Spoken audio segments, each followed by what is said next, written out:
Hey, y'all, back again, and it's episode 5 of I've Played Exploration of Quantum Break. Of course, my name is Matt Hall, and I'm joined as always by Andrew Taylor and Jordan Hill. Food Shirt Hill. Now, you might be noticing that we're wearing the same clothes that we were wearing in episode 4. I am going to peel back the curtain a little bit and say we're shooting these back to back. I took my sweatshirt off. He tried to do something, but I'd be in like a V-neck. You'd see my chest hair, and that's just not a. That's a lot going on, yeah. Yeah. Those Jordan gets a new shirt every time he tries a new food, and he has them he updates it. He's got this little local IPA. Mm-hmm. He ate a raw tomato one time. This chicken Sammy is looking pretty good, or is that a burger? That's a chicky Sammy. Hell yeah. Mm-hmm. Yeah. The one thing that is a little confusing to me is right here. Mm-hmm. Other side. Well, actually, that's a fish Sammy, right? Like a fried fish. It's a big fried fish Sammy. Give me a fucking hoagie roll with that thing. I hear you. That's not what Eric Wareheim decided to do, because his face is on the back. Okay. But it's from his cookbook. It's a sweater. That was a promotional thing for his cookbook. I got the cookbook with the mustard. Also. Nope. What are you talking about? Yeah, you forced me to watch the video where he makes the mustard. No. He pours like a insane amount of mustard into a thing and just keeps mixing it with other stuff. Oh, well, I think that's Tim Heidecker, and I'm pretty sure that's just like a bit. Oh, that's not part of his cookbook. His cookbook's real. So it's the other guy's cookbook. It's the mustard video that the other guy made. Yeah. All right. Sure. That's cool. It's cool that things can just be things. You know, even if they're not the same thing, it can just be like, yeah, it is. Mm-hmm. Shut up. It's close enough. Yeah, fuck off. I'm right. It's his little comedy partner there. It's kind of just like how Andrew's devil shirt is the food shirt. Yeah. Pretty much. Pretty much. I mean, they're the two guys. It's adjacent. This shirt's all fucked up. I gotta stop wearing it. It's got holes, got paint on it. This band isn't even called this anymore. They had to change their name. It's sad. Well, instead of Devil You Know, is it Devil You Forgot? Yeah. They're called Light the Torch now. It's a huge fucking name change. It's not a better name change, but they had to. They're called Sever the Chain. They got guy quit. You know, they were verbing the noun, and now they're Light the Torch. Bands are the worst thing ever. I regret ever having been in a band. I think making music is one of the most cringe things you can possibly do. I'm sure anyone who makes music has felt that way at times. I want to kill myself sometimes because of the only album I ever put out and how much it wasn't what I wanted to put out. I want to kill myself over a video I put out last week. 2 videos. Matt's a big fan, but the other people don't seem to get him just yet. I'm a big fan. A big fan of Quantum Break. I'm that fan. What's funny to me is that as this show goes on, it's like a little podcast. So fuck. Just ignore it. Where you have your little intro where everybody gets their sillies out, and then we get into the meat. And before we bring on our guest, Sluggo, Matt's cat, who I did have to hit him with the spray bottle. I know that's not a nice thing to do. It's very misted. It's not like a squirt. And it's not aggressive. I don't go in his face. I get his little butt usually, and he was trying to eat the power cables that the lights are plugged into, and he's trying to knock down the light earlier too. He's really that would have been a worse fate for him than to be spritzed a little. Yeah. But if you don't see him for a while, it's because he said, "Fuck that! I'm gonna go over here now." Eat cables in the other room. So, Act 5, Quantum Break, is I'll come back for you. Call me Al. Mm-hmm. Every step you So, in this, a man walks down the street. It says, why am I soft in the middle now? Yeah. But the rest of his life is so hard. Where's his wife and family? So now that he knows Serene had the countermeasure all along, Jack arrives at the Monarch Tower to take it back at any cost. No matter what it takes. So, last we left, they were tussling over the countermeasure, Jack, Beth, and Paul. Jack got exploded back to the future. Marty Beth got shot. Right in the fucking head. No. Shoulder. She got shot in the face. Beth did? Yeah. Because Jack. I thought Paul got her pretty good. Yeah, because Jack gets blasted into the future, and then he has to watch Beth get shot in the face. Oh, she gets shot in the shoulder initially. Yeah, she gets shot in the shoulder, which causes you to get blasted into the future. Right, and then she gets killed. Yeah. Yep. Damn. Paul Serene just We glossed over that. We didn't say that last time.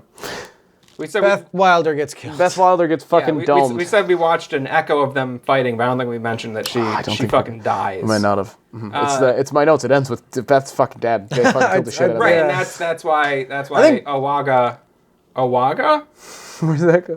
Ogawa, Clarice Ogawa. I had no idea where you're going at. I thought you were stroking out. Ralils Owaga? Ralils? Yeah. Oh, Clarice. Mm-hmm. Yeah, Clarice. Oh, it's not Rick Lowell? It's not Rick Roll, no. Rick Lyle? Rick Roll 4K. I'm trying to say the name with the letters moved around. 4K remaster? Cash Yeox. That was Jack Joyce. Jumble. So that was funny. The whole time. What? That was a good bit. That's saying things backwards. Bad. It was a rough one. It wasn't backwards. It was mixed up. It was jumbled. Oh, that's better. That's better. Fucking neck hurts. The whole time you're trying to work towards the game's Damn. countermeasure. Huh? The whole time you're trying to work towards the countermeasure. Uh-huh. But Jack had it all along, or Paul had it all along. Paulie D. He fucked you. He did. You're the whole. So this is where I gave up on the game. So I said I've been working toward this thing that time had already decided was not going to happen. Mm-hmm. I turned it off. Just quit right there. That's the end of my notes. Okay, well, I'll pick my phone up. No, so part one, you go back to Monarch HQ, and this is a cool section. You enter through like a train station. Yeah, like their little metro thing or whatever. Yeah, it's almost like, to me, it reminded me of when you arrive at work in Fallout, or I'm sorry, what? Half-Life.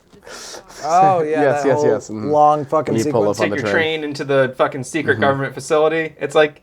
Mr. It seems like it could be a similar thing where it's like, what is this fucking underground train into the Monarch building? Into the belly of the beast. Yeah. And the train's like all fucked. And I thought this was a cool battle because there's like a lot of open space and like things. I don't know. It's one of those battles that's not just like a hallway battle. When you're going up the steps into the building, when you're still. Does they have like smoke grenades and shit? I think I'm thinking of Max Payne 3. I can't remember the sequence. Yeah, you're thinking of Max Payne 3 when you're fighting in the subway. Yeah, I don't remember the train. Okay. I can just not remember. It's fine. I'm judging you, but if you think it's fine, I guess that's better for your self-esteem. Yeah, I'm all right. You do eventually get into the building. It's like a little train station type thing. There's benches. There's a train going. That's I like doing that. It's like you're jingling the keys in front of my face. Yeah, I don't remember that at all. Well, eventually you get into the building and it's on lockdown. And there's also a giant time starter. There's a janitor who's frozen.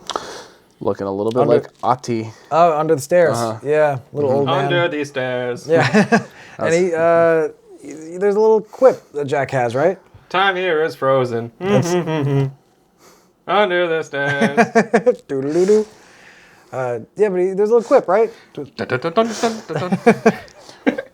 There's a guy locally who plays Dulcimer. He's like Dulcimer guy. National award-winning Dulcimer guy. He like was in the big fucking Dulcimer he comes to open mic night every now and then at the Monopoly. He competed in like the big and won.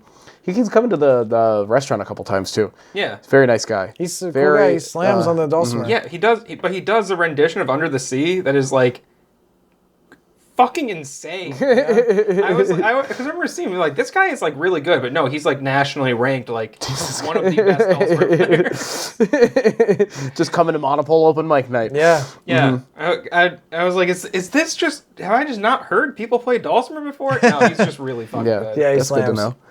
Because I had the same thought. I was like, is this just a really hard instrument to pick up? And so it's like it seems like you're really good if you're playing, and it's like, no, apparently he's fucking the fucking best, one of the best in the nation. He smacks ass at it. He does some like medieval shit too. That sounds really That's cool. what I've seen him do. Yeah. It's just some medieval shit. He's got a lot under his belt there. Dulcimer belt. So this is a fucking cool section. You're going through, and this is, again, I think we talked about it earlier in a previous episode, but there's a path of destruction. Mm-hmm. Yes. There's an appetite for destruction. Path of Destruction. Feel it burn. Is Path of Destruction one of the bands that you like? No. Oh. It's Path to Destruction. Yeah. With a 2, like Boys to Men. Boys to Men. Boys to Men. Sorry. Did you leave your car door open? Is there a bomb in your house? It's a bomb. It's not a car door. Is it a car door bomb? No, it could be the car bomb I set up outside. I heard a car door slam and it stopped, so. Okay. Heard a car door slam. Last night. You guys are making these Heard a car door slam. You're making these songs up to make me feel... No, that's Big Yellow Taxi. Yeah, it's a real song. Never making heard these that. songs. Big Yellow I'm Taxi. referencing songs. And We're parodying maybe them. making up a couple of the words. So, you're just seeing people all along have been wrecked by something. And I'm assuming it's a shifter, but is it Hatch or Paul, depending? Like, I had a thought it was Kim. It might have been Dr. Kim. Because Kim was released. That's what we thought earlier in the game too, didn't we? When you first... Isn't there another section where, like... This is the first section where you get introduced to the... Is this the first... I believe this is the first section when you get introduced to the actual shifters in combat killing people. Oh, yeah, you're right, yeah. Am I wrong? Because you look at across the way, right? You see him on the other ladder. Mm-hmm. But you don't really get... You never a really real good look, and you never interact directly. And it was just the kind of thing where, I know we talked about this, but it was like, damn, it really seemed like it was leading up to a fight with a shifter. I thought I was gonna... Yeah, I thought I was gonna fight... I don't think you'd be able to. I figured it would be similar to fighting the guys that fucking can also like do the fucking time warp. You know what I mean? Right. Somehow you need to like blast a chronon thing to freeze them. Yeah, or you need to do the time stop on them and or maybe like it works. the Verdugo in Resident Evil 4 where you fucking hit the fucking canisters of freezy stuff.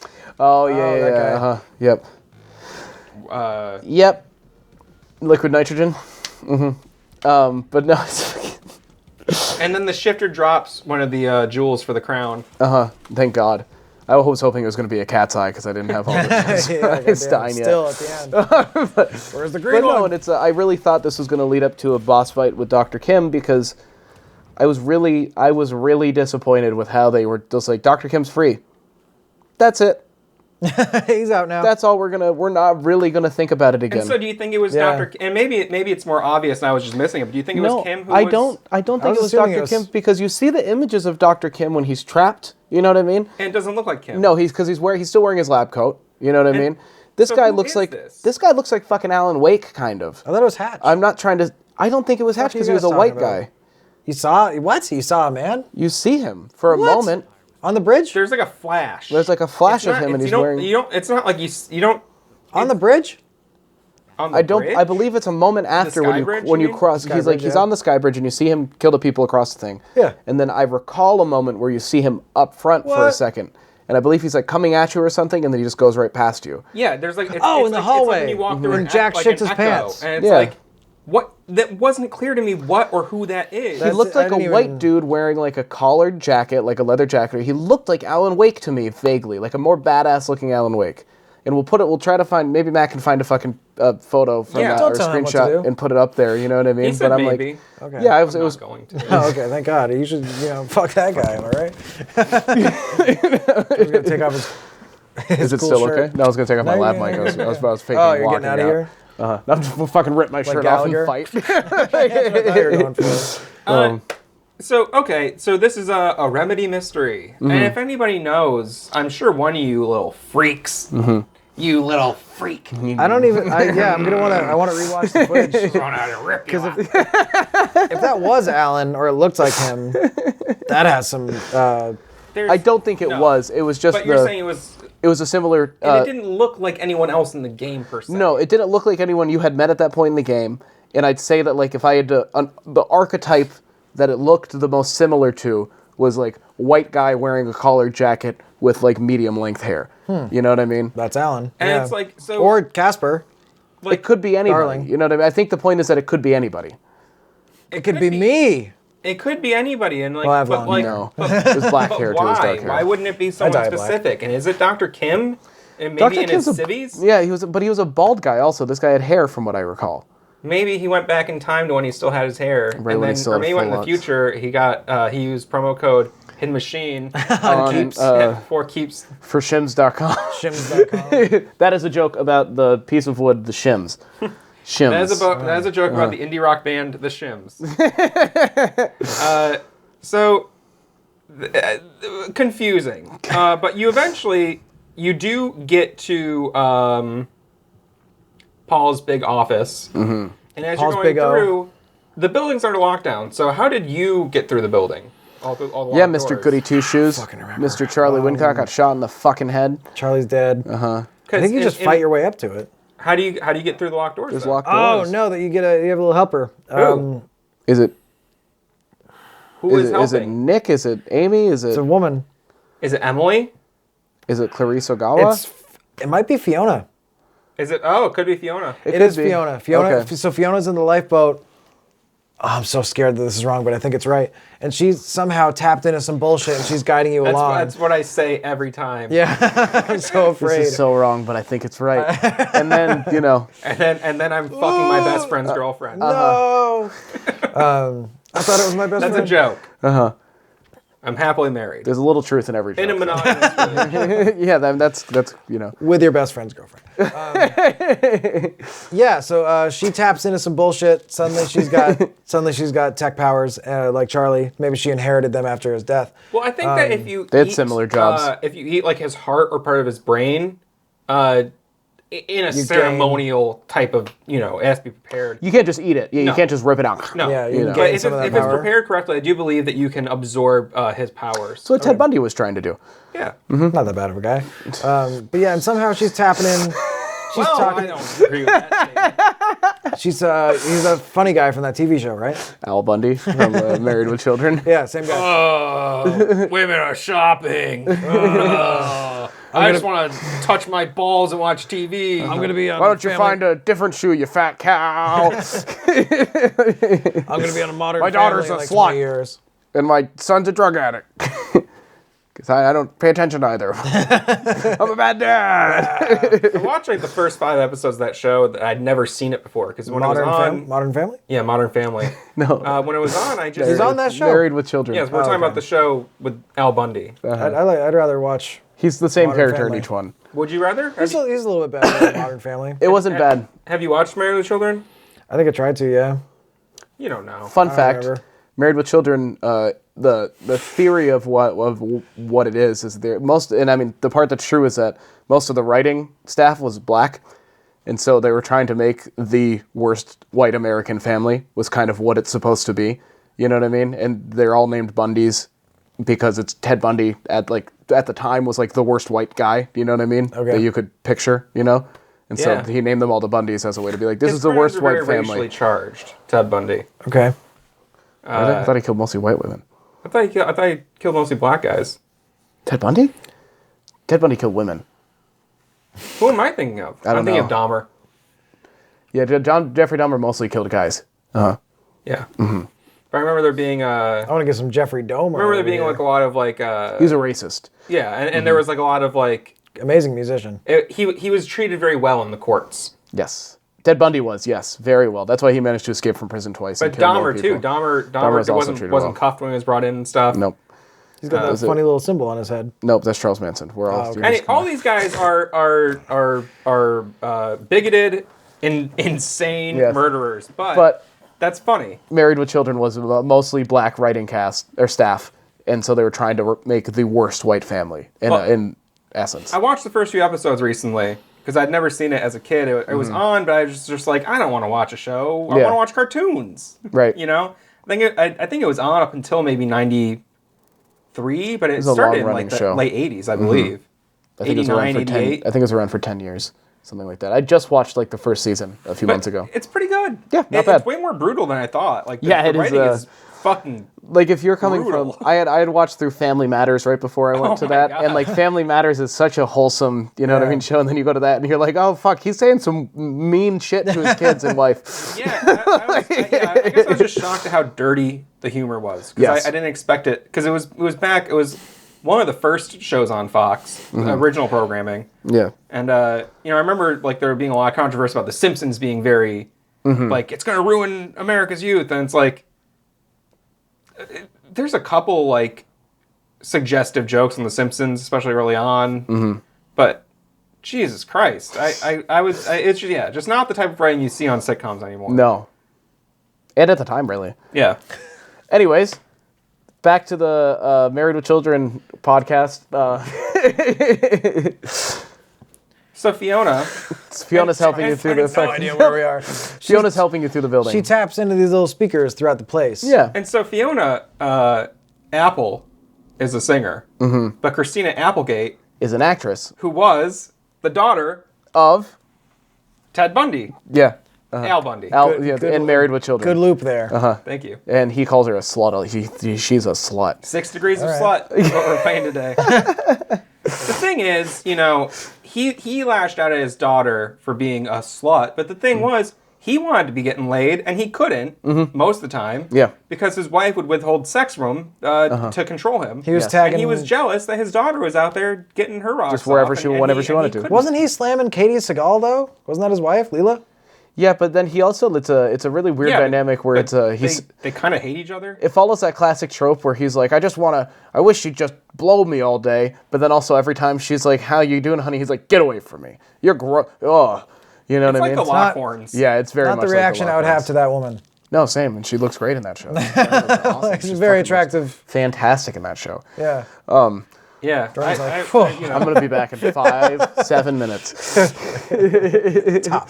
I'm trying to look up. Is there like a porn parody where somebody double teams the mother and daughter? I don't know, but there's at least a fucking. How can we? Yes. We'll see I forgot you my on the phone. Next episode. Quantum break. Quantum break. I gotta take a quantum break. In my playthrough, Charlie was helping me. He was like, "Hey, Jack, He's fucking I know dead. I know I tried to fuck you, but I'm gonna psych. help you now. Get over that, because I'm still in the game, I'm so I have to basically do the something. reason that everything is like working against you right now. Because I think it was him that initially tipped everyone off to him, and he was like, even early on, he was like, "What the fuck is wrong with you? Find this guy." Yeah, he's made the whole thing very difficult for Jack. Yeah. Yeah, he's been like Monarch's ears and eyes. He's a big old fucking worm. He is. that's his similar job. to Dune. There's some big worms in that. There's some really big worms.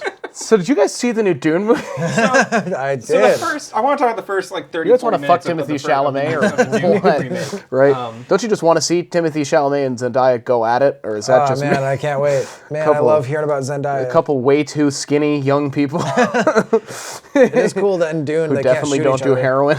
Why can't they shoot each Absolutely. other? There's some like in the Dune world. Apparently, everyone has like this really advanced like projectile shields. Oh, I knew that. Never mind. Yeah, they got to Yeah, they stab. can't shoot each other, so they have to stab one another. So it's all melee combat. I think that's pretty cool because I think melee is a lot more compelling than just blasting a guy. But But you told me you didn't have any melee builds in Wasteland 3. I have a brawler, and that's Jordan Hill. It's not melee. He's hand-to-hand combat. Brawling is not melee. He's got a power glove. It's still not melee. Sometimes he has Brawling. I also have a rocket The game launcher. categorizes it as two separate skill sets. That's right, and that's why I'll always be inadequate. But yeah, that's how I got to the shit upstairs. But what's funny is that the melee and brawling are two separate things.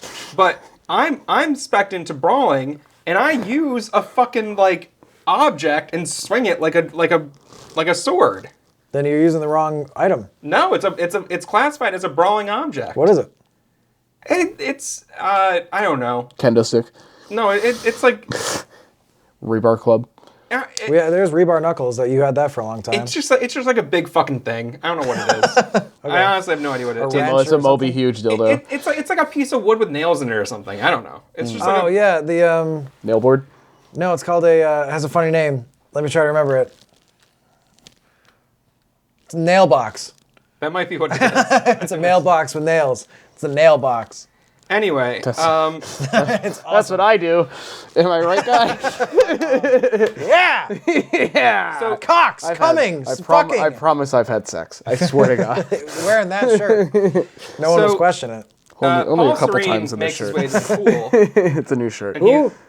Paul Serene makes his way to the pool. Who's Paul Serene? He calls you. He's like, Hey, baby. snooping around my office. You little Hey, Boost rat. Mobile, where are you at? But no, we skipped over the fucking super cool note you find in Paul Serene's office Oh, I was as just you're about to get entering. there. Oh, were you? Does it come before that? I guess it's right before that, yeah, because it's on your way into the office. Yes. Well, we've mentioned it before, we briefly, but there is a note that basically explains the mystical origins of Martin Hatch. yeah, that was a big dump on me. Yeah, this fucking- entire area, because once you go into Paul's office, you just see a lot That's where of the shit. timeline is too, I believe, in the fucking, Yeah, the whiteboards that I But mentioned earlier. this but note, he basically says that he is a timeless being. yeah, He's who eternal. found a naturally occurring time machine in a cave. Yeah, like When? It Yeah. could have been at the dawn of civilization. I like to think that he was a literal caveman. Yeah. Like a literal first proto-human. You know like what a I mean? man who is also a cave. Yeah, and so that's how he found the. He thing. was That's the how he found cave. it inside of it because it was. I mean, I've heard of doing somebody being soul a searching. rock or an island. But Maybe you've seen a housefly, maybe even superfly, but you ain't never seen a donkey fly. That's Except for Shrek, Martin baby. yeah. So yeah, this was huge. So Lance Reddick in Shrek is probably my favorite character in the whole movie. Is he in Shrek? Yeah, he plays one of the castle guards. I wish. It's not a speaking role. No. In Shrek, he just did the It's motion not capture. credited either. No, it's uncredited. No, He was just a big fan of the book, so he talked to Steven Spielberg and he wanted to get in. but he's very good. He really- That's how strong yeah. his performance is. He nods and backs up to let Shrek into the castle. And so This note was huge. This is like peak comedy for me. I don't know why. It's murdering me. Lance Reddick, not speaking role in Shrek. Speaking uncredited role as the guard in Is it because Shrek. it's so specific? Yes. And he's a big actor, and he was at the time. It's too. guard number 6 in particular. When Shrek came out, he was coming off of Oz and The Yeah, Wire, you know what I mean? Like He's some the big iconic guy. shows. And you're like, yeah, he just took a bit role in Shrek. Yeah, Just because I wish. I'm going to read this because I think this is like one of the biggest things. Is in it the fucking game. Are sweating? we done talking about the cool note though? No, he's going to read the note right now. Is You what read he's the saying. note. I have left this message here for you to find so that soon, when the time comes, and I ask you to choose, you can do so with your eyes opened and with some hint of understanding. We're assuming this is addressed to Paul, but it could also be addressed to I think it's Jack. addressed to anyone who finds it. I thought it was addressed to Jack. Yeah, it's Jack or Paul, I feel like. I don't think he would address Paul. No. Shut up. What's the rest of it say? That it's interesting though. Because I assumed that he left it for Jack because Jack found it, and I like thought it was for Paul. the only reason I assumed it was for Jack is because Jack found it, and Hatch is like in control of everything. Other than when he got... Yeah. And also, like, if you left it for Paul, why wouldn't you leave it like in Paul's office Rather instead than of, like, at the outside of it? entrance for someone coming in. Yeah, fair. But I have no secrets, and the only things I choose to admit are the ones that you, in your current limited state, would not be able to grasp, no matter how hard I tried to make you understand. I have walked down the same path you are on now. Once, from your perspective, a long time ago, although time no longer has such meaning to me. I, too, came in contact with a time machine. In my case, it was not a man-made device, but a natural one in a cave. It should come as no surprise, really, that such things exist, much like natural nuclear reactors do exist, such as the now defunct ones in Oklo, Africa. Africa. After all, the Meyer-Joyce field has its irregularities. I too became Chronon active. I too developed Chronon syndrome. And in time, I too lost control and became a shifter. Became everything at once and nothing. Was everywhere and nowhere. Died countless deaths and was still alive. My every possibility happening at once. So maybe this is addressed to Paul. It feels hard to read because the way he's speaking is as though he's speaking to Paul being like, I've done what you're doing. And the way that you have the Chronon syndrome, I had the Chronon syndrome. You know what I mean? But Jack also has Chronon syndrome. Yeah, but it's also... And everyone who's Crodon affected has it, but it seems like Paul's is further along, and he has. But like Paul, because Paul also mentions that he's walked through Jack's footsteps. You know what I mean? He saw it from his perspective. Right. You kind of these 3 generations of like Crodon affected individuals. With 3 of them. Which is why it felt like it was addressed to Paul, but from Martin's perspective, it could also be addressed to both of them. You know what I mean? But I thought it was addressed to Paul, and Jack found it. Yes, as did I. You know what I mean? So, should I finish it? Yeah, sorry. I promised I would not lie, and thus I tell you, the noise and the pain and the rage were more than anyone could suffer and not go insane. I burned in this fire for a long time. There were brief moments of awareness in this endless nightmare, different versions of key moments in my life that I found myself reliving again and again, trying to make things right, like a puzzle, on and on and on. I am convinced that the stutters and the end of time saved me, for those were the only places, the only times, where I could even briefly stop and rest and slowly find focus and control again, and ultimately master this state, not emerge from it, not be cured, not go back to what I was before, for there is no such thing, but to learn to be one in one place and everywhere at once. My perception is altered, like that of someone who has seen a perceptual illusion, and discovered that the picture is both a young girl and an old woman at the same time. Once you see them both, you can never not see them. We are such limited beings. We play with just one piece on just one square on an endless chessboard. Just one life, one timeline, in an infinite multiverse of possibilities. Am I an exception? The only one who has found his way to the other side? Or is this just a shifter's brief dream before a stutter collapses? There are other shifters. You, your best friend who is now your mortal enemy. Again. Applies to both. Right, because it's because Jack Joyce and Paul Serene are the best friends who are mortal enemies. You're like, it could be fucking either one of you. Dr. Kim, others, some of whom you know. And that's something that's interesting, is there's others, some people you know are also shifters. Mm-hmm. It made me think Clarice could have been one. Because she's so omnipresent. And she's the way that in this spot, specifically in the game, is when you start to find more notes from Clarice and emails that makes it makes her intentions even muddier than they were to begin with. Yeah. In the sense where it's like, it seems like she's working with Hatch the whole time, but then clearly she seems to have a larger awareness than everybody else, other than maybe Hatch. And none of this is resolved by the ending. Yeah, no, you don't find out if Ogawa, like...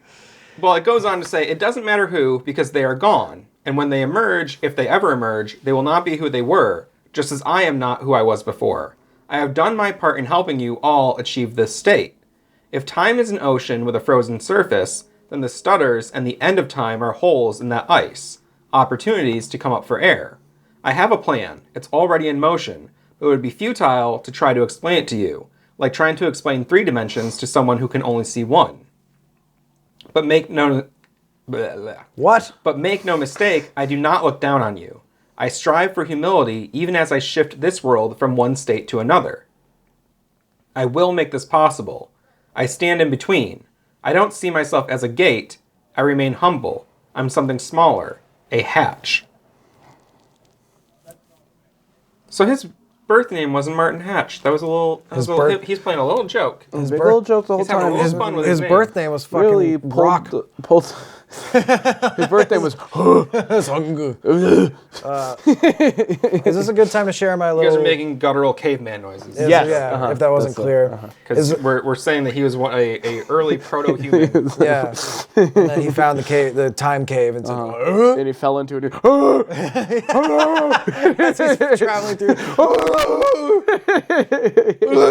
reaching for his club, trying to swat at the air. Just swinging wildly around. That's actually sad. It's so scary. Is now a good time for me to share my little weird synchronicity that I found regarding Martin Hatch and his origin story? Sure. I thought it was really dumb. It's really dumb. I'm not even trying to be mean, but like you got so into this, I was like, you're sounding like a dumb or crazy person. Right Yeah, now. no, it's dumb. It's crazy. It's not real. It's just a bunch of dots that I happened to connect that I thought was interesting. I'm not even like subtly suggesting that I think this is real. It was just a weird thing that was literally coincidence and nothing more. And I like how you guys are wearing the same shirt, pretty much. Yeah. And I'll make it really brief. I don't remember the names and the details like I did when I was explaining it to these guys in group chat. I do because it says I can't forget. It's yeah. Well, maybe you can help me fill the gaps. I've already forgotten. This is dumb. I'm gonna squirt you. Get ready. Get your. Start doing some exercises now because you're about to get a big blast. I was watching a video. Oh shit! I was watching a video by the Gamer from Mars, a friend of the channel, and he was talking about this. The video was about a YouTuber hiker that went missing. He's a guy that went missing. He had a lot of fans. It was specifically after he had spoken on another video. He posted a comment saying that he found a cave when he was hiking one time with an M-shaped entrance. He said that he went inside of it, and the deeper he went, it felt like he was vibrating harder and harder until he said, "Fuck this," and left. His viewers saw that video, or saw that comment, and pressed him to go try to find that cave again and film it for them and see if he had that same reaction. Long story short, he tried to find it, made a video, didn't find it, went out again, and he was never seen again.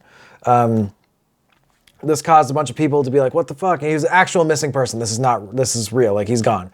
Like police reports and all that shit. Anyway, tons of his fans wanted to try to find that same cave that he was never seen again after looking for.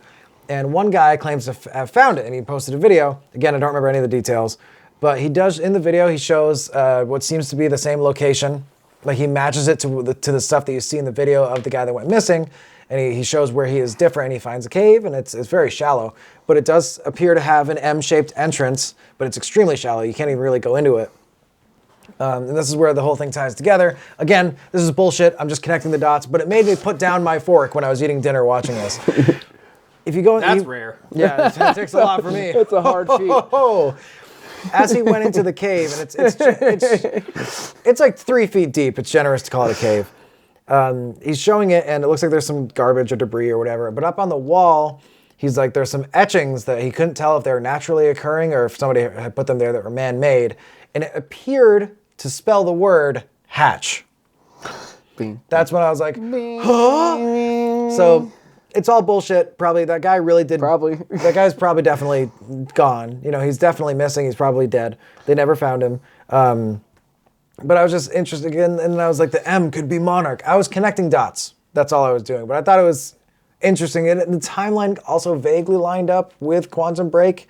But it's not real. It was just something that I thought was interesting, especially right after I had played Quantum Break to see That's not interesting at all. I thought it was kind of interesting. That's interesting. It's a peculiar story. It's a maybe you can call it a synchronicity. I don't know if it exactly fits that. I'm not trying to suggest that Martin Hatch is real. It's the reason they put the disclaimer at the end of things. That's like, these are not based on real events, Exactly. and anything that's similar, I swear to fucking God, You're an this wasn't idiot. about you. Yeah. There's one of those in Wasteland 3 that we were talking about a little bit, and more so off camera. It says like, it says something where they word it like, they're like, after we made this game, some shit happened that seems like Listen, we're talking so we blew up the World Trade Centers, and we didn't realize. Like, oh, that was gonna actually happen. But it's funny that those disclaimers. When you play games like this, sometimes they're based on a lot of shit. So it is crazy how many people around the time of 9/11 were doing things about the Twin Towers, going down that were like, shit. Really? Yeah. There's like maybe like 3 or 4 like notable things. Like there was an album cover. There was like a thing in a movie. Okay. There's a classic song. Bin Laden didn't blow up the projects. Oh, no. I like that song. It's a good song. Mos Def's on it. It's got a lot of big names on it. Also, to a Mortal story. Technique, who's fucking rough, but I don't remember where it was, but there was where I was listening to this, but it was somebody talking about where Dana Carvey was when he was on a film shoot. Oh, he was doing. Do you guys remember? Oh yeah. Oh. What's that fucking movie that he was in where he was the Man of Disguise? Master of Disguise. Uh-huh. He was on the film set of that in the turtle costume. When they learned the 9/11 turtle happened. enough for the turtle He was club? doing that, and then they were like, Dana, the Twin Towers went down, man. And he's in the turtle costume. And he was like, "Why do I fucking care at all?" He's like, I'm Dana like Carvey. everyone else in the country. Why do I care? But it's just like, Sorry. but it's just like everyone. Sorry. I don't care about that. It didn't happen to me. But I just the thought of everyone on set having to learn about 9/11 and continue making Master You're of always saying Disguise. that I'm the one giving cancelable takes. It's me a lot too. There's for a lot of sure. Jordan. It's not me. I say nice boy things. You just said I don't care. 9/11 didn't happen to me. That was a tag for what Jordan said. My eyeballs are all messed up, man, because your stupid cat's hair is in my fucking eyes. tag team. But anyway, that's my crazy little thing. Team. I'd recommend if you think that's interesting, just go look at it. Remember, it's all bullshit. What Never I recommend forget. is if you think it's interesting, leave a comment that says, "That's interesting." Really glad we wasted a few minutes. And no, I'm kidding. I thought it was just like... You know what I say when I don't know? I go, yeah, that's different. Yeah, that's a good way to... yeah. Maybe Sam Lake does know how to time travel, and he knows that Martin Hatch is a real person, and that's all real. But more So likely... did this all occur after Quantum Break was released or before? It was around the same time. I think It was definitely after development had begun on the game, but before Yeah. the official release of the game. So it's highly unlikely that it was Around the incorporated. same time. Yeah. I think the release. because the guy went missing in 2015, And I the think Quantum scratches Break... that looked like the word hatch, was that you reading that or was that in the video? They're No, like, he it says looks like the word hatch. He says that. He says it looks like it spells the word hatch, and it is. You could see it's not like obvious, but it kind of looks like it says hatch. You gonna look it up right now? Well, what I'm wondering is, If that is real and I crack some code, please don't come after Thing me. is, there's other videos about it. it was Yeah, around- like don't. So I'm saying it's wondering bullshit. if it actually said Hitch, and it was a reference to the 2005 rom-com starring Will Smith. We can't talk about him. Why? And Kevin James. We can't talk about Kevin him for 10 James is more also years. in that movie. No, we can talk about him. We're allowed to. We're not part of the Yeah, Academy. you wouldn't stop talking about him for like a week. I know. It's yeah. I'm obsessed. Our boy. That was a... Never mind. So you get into Paul Serene's office. He calls you. I'll slap you. On the phone. Yeah, He's talk like, about it. you Keep my poking fucking- around my shit, and he's like, you're like, yeah, what about it, man? And so you're going through his stuff, and he's going, well, one step ahead of you, asshole. And he goes to the pool Take a to swing. ambush you, basically. Yeah. Which, I have to be totally honest, I didn't pick up on that at all when it happened. What that he was ambushing you? That he was going to the pool, that I was going to wind up there, and he was going to be there already. Oh, no, same. I mean, they did it's... Yeah, I They show him like walking into the pool, like there's like pool hall, like on the, you know what I Yeah. mean? Like Bradbury? he's going. What are you going? Don't come. Paul Don't Serene's come. office is like a studio apartment. It's huge. It's like massive. bigger than your apartment, probably. Yeah. Like square Like, my new footage spot's wise. pretty nice, but it's not... It's probably smaller than Paul Serene's fucking Yeah. office. He has a bed there. He has like Looks like he did some shopping. huge sky like view of the Huge sky. sky. Huge Huge sky. sky, Big, big fucking huge in sky. there. Big sky. But it has Big country. There, tons of stuff in there to Mr. check Big out. Sky. You guys got a lot of funny little songs you're singing today. I'm full of it. Sorry. Well, I'll do one that you like. Okay. Right now or later? This pain inside of me, you treated me like a person that didn't get respect, Oh, you and should've now said- I'm mad for the next 45 years of my life. That sounds like songs. Is that you do. Everclear? That is Everclear. Yeah. No, that's My father left and now That's I'm Forever the 40, Path. but I just don't think that I'm gonna get over it. Oh, you guys got a lot of. It's not. It's not even Everclear. that's Aspire the Fate. That's sugar. That's. That is Sugar Ray. Sugar Ray and Everclear are the same No, thing. yeah, you're No. you're basically doing an Everclear song in to the tune of Sugar Ray is every Yeah. morning. song. Yeah. Yeah, my bad. You really got me there. You guys you pwned me. His Jeez, lyrics are Matt's- much more direct, like, Father of mine, Yeah. where have you been? Why'd you fucking leave? I'm gonna love my kid more. Crazy that is so relatable that it could be a top 10 hit. Yeah. I like that he also released like one album about how shitty his dad is, and then I was Oh, like, yeah. I'm good to go. Yeah, wonderful. Got it all I out. used to play that when I worked at Staples. That was on like Staples radio. And Andrew's just like, my dad sucks too. I'd be My crying. dad And sucks too. Well, be he's crying dead and- now, but he sucked when he was alive. Like, your dad's not even around. he sucked so No, I'm hard he kidding. died. I'm being mean.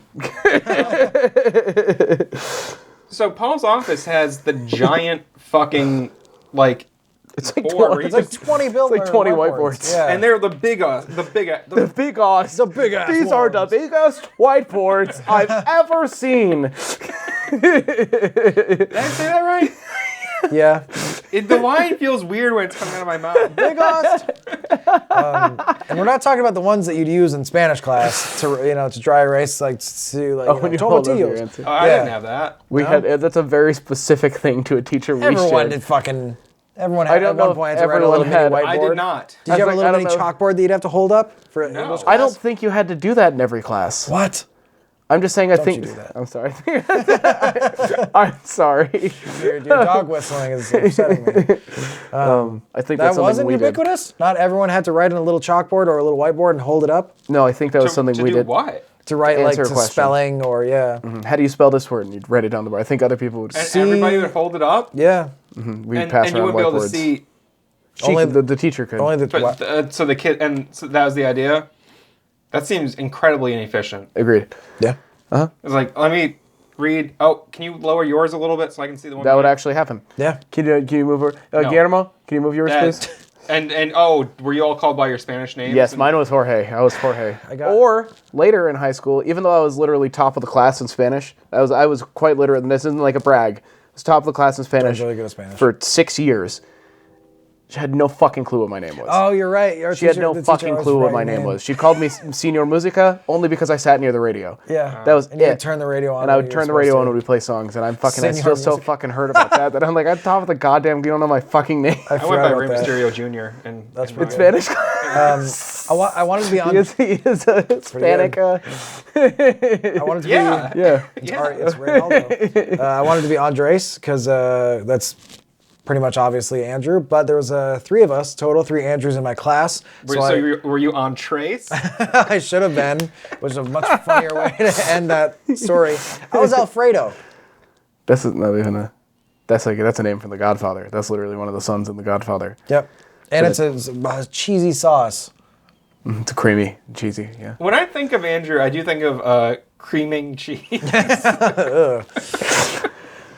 When I think of Andrew, I think of imitation crab Alfredo, because it's got those fish. red streaks through it, but otherwise it's just so fucking white.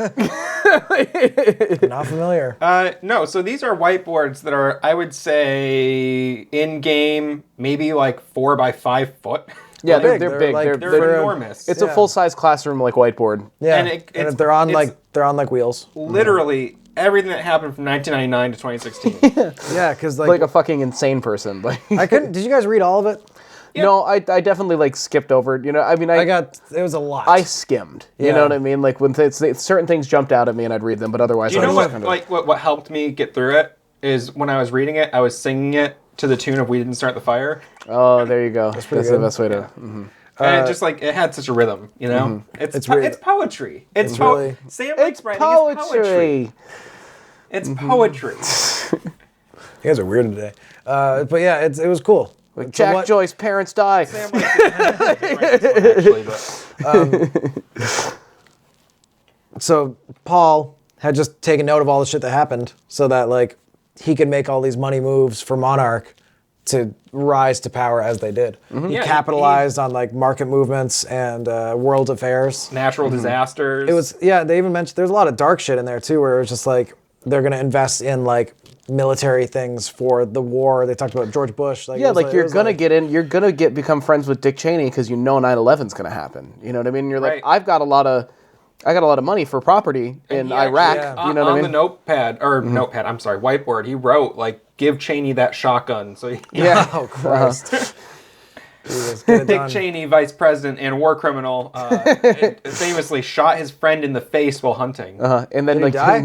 No. he survived. It's like usually when like rich people hunt, they hunt like quail. You know what I mean? They hunt like birds, so they're just like it's bird shot. So really, what happens is you get like rather than one big bullet hole through you, you get like 30 fucking tiny pieces of bullet all lodged into your fucking face. God. And some of it goes through the fleshy parts, but usually it stops when it hits bone.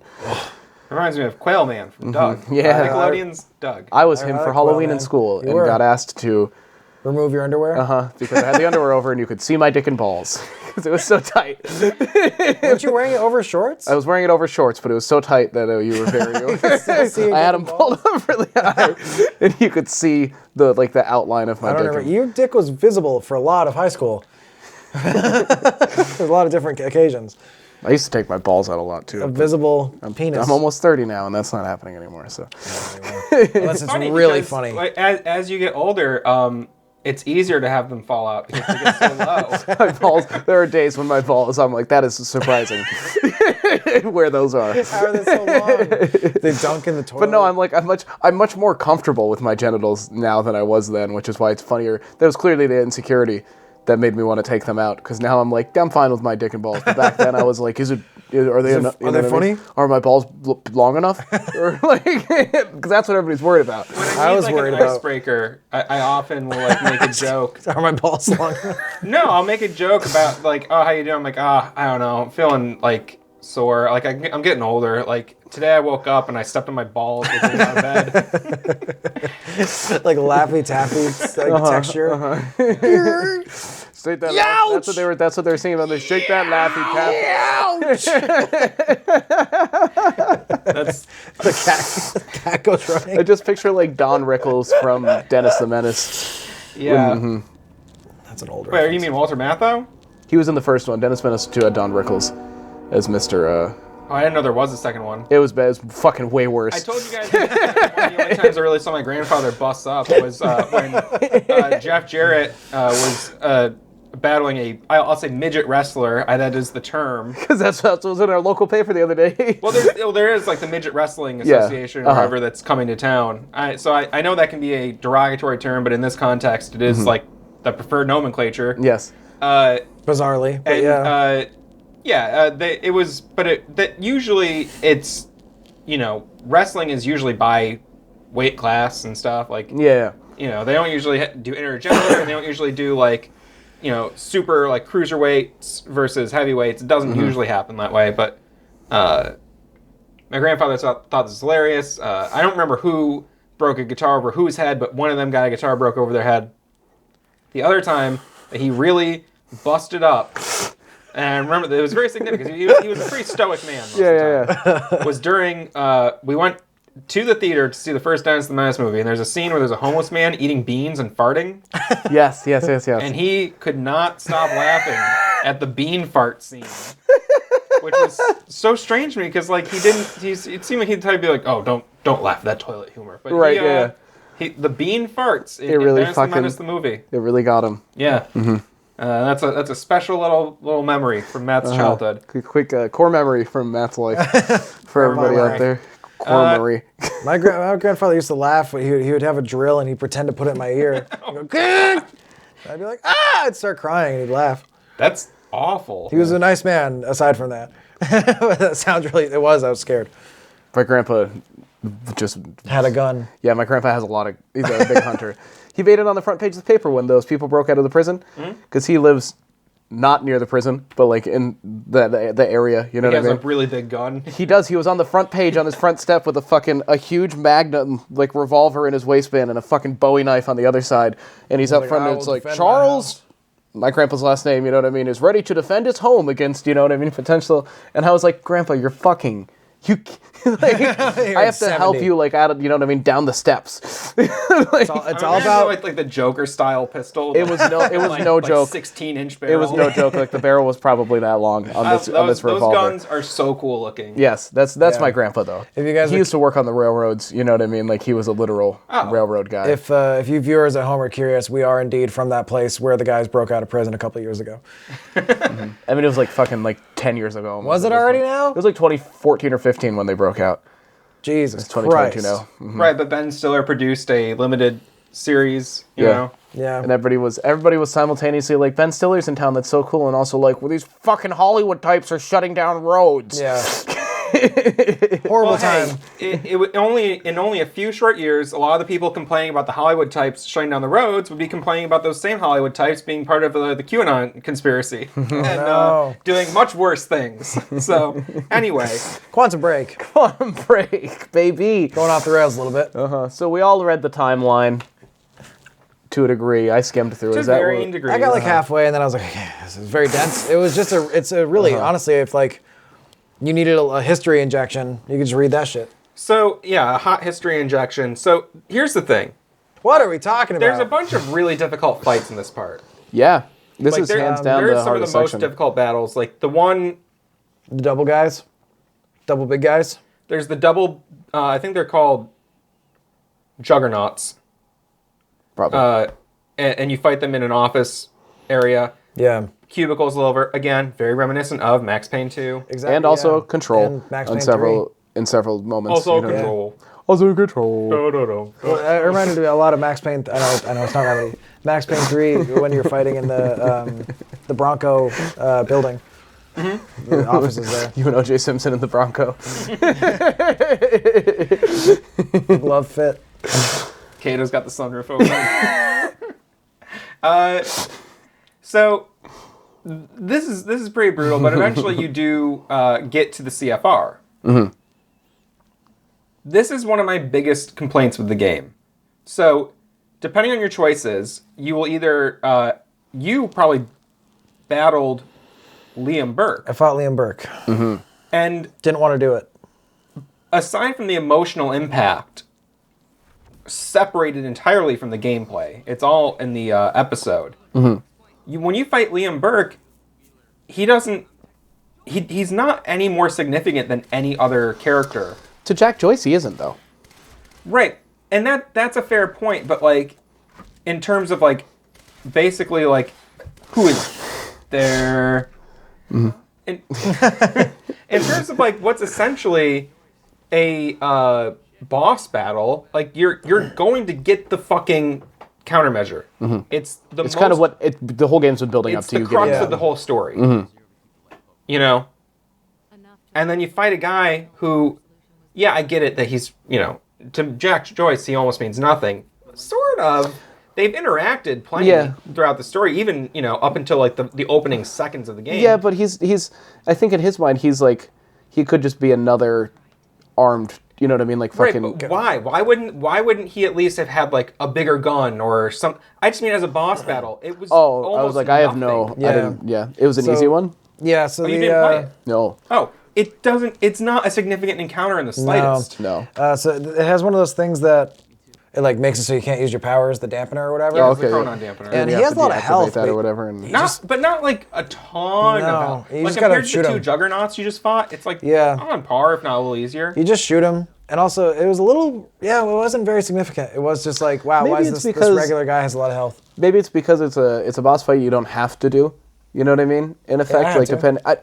depending on your choice. Oh, okay. You know I what I see mean? I was like, what the fuck They are you didn't talking want. about? Maybe they didn't want to add an extra like difficult, significant. yeah, super significant or super difficult moment to Right make like before- you know what I mean? Because then one decision is an easier way to you know what I mean? Is it easier? That's end of the fair. day. It felt like there could have been some way to underscore how important this moment was, and instead it was like basically nothing. Just another extremely fight. anticlimactic. Mm-hmm. And then you get it, and when you're leaving, there is like a fucking insane battle. Is Liam dies, right? At the end of that? Yeah, you kill his You kill ass. him, right? I was like, was there a happy ending? I was like, no, I think he just dies. Well, I don't know if he gets a happy ending, but he does. He does fucking die. He's fucking dead. Yeah. He doesn't fuck and die. He fucking dies.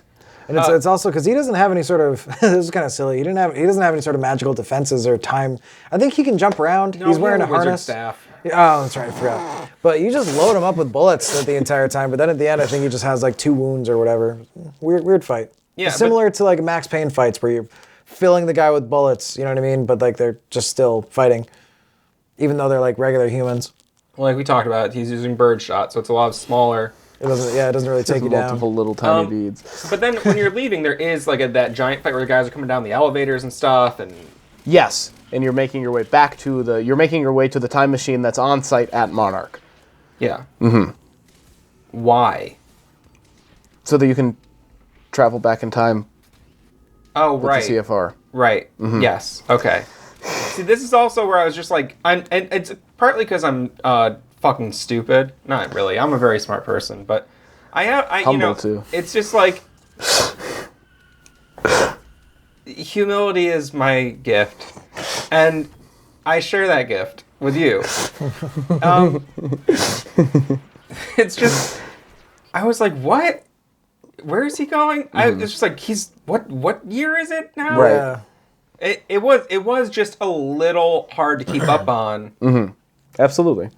Just a little bit. I understood the story beats, but I was like, remember when it he was like, first- wait, sometimes I just felt like, now I'm going here, now I'm going here, Right. now I'm going It's kind here. of like when you beat Control for the first time, and like that last like 20% of the game, you're just like, what? Yeah. And then it's over, and you're like, huh? I understood control so much more the second time around. I can imagine. It was crazy how I was like, oh. It was very helpful to talk to you both about it. Yeah. For several hours. For sure. That's a game that I really took my time and digested, and even still, I was just like, I don't know, the Hedron something? No, there was so much that, like, the second time around, I was like, oh, now all of the stuff I learned, I'm combining it with all the stuff I am learning now, and I get a more complete picture. Right. But yeah, so you get the CFR, you have to go back in the time machine, so you can go back and try to save Will at the school, so he doesn't get killed at the university. So you can together use the countermeasure to stop the end of time from happening. But as you're exiting, there is like an enormous fucking battle that is the hardest part of the game. It's hands down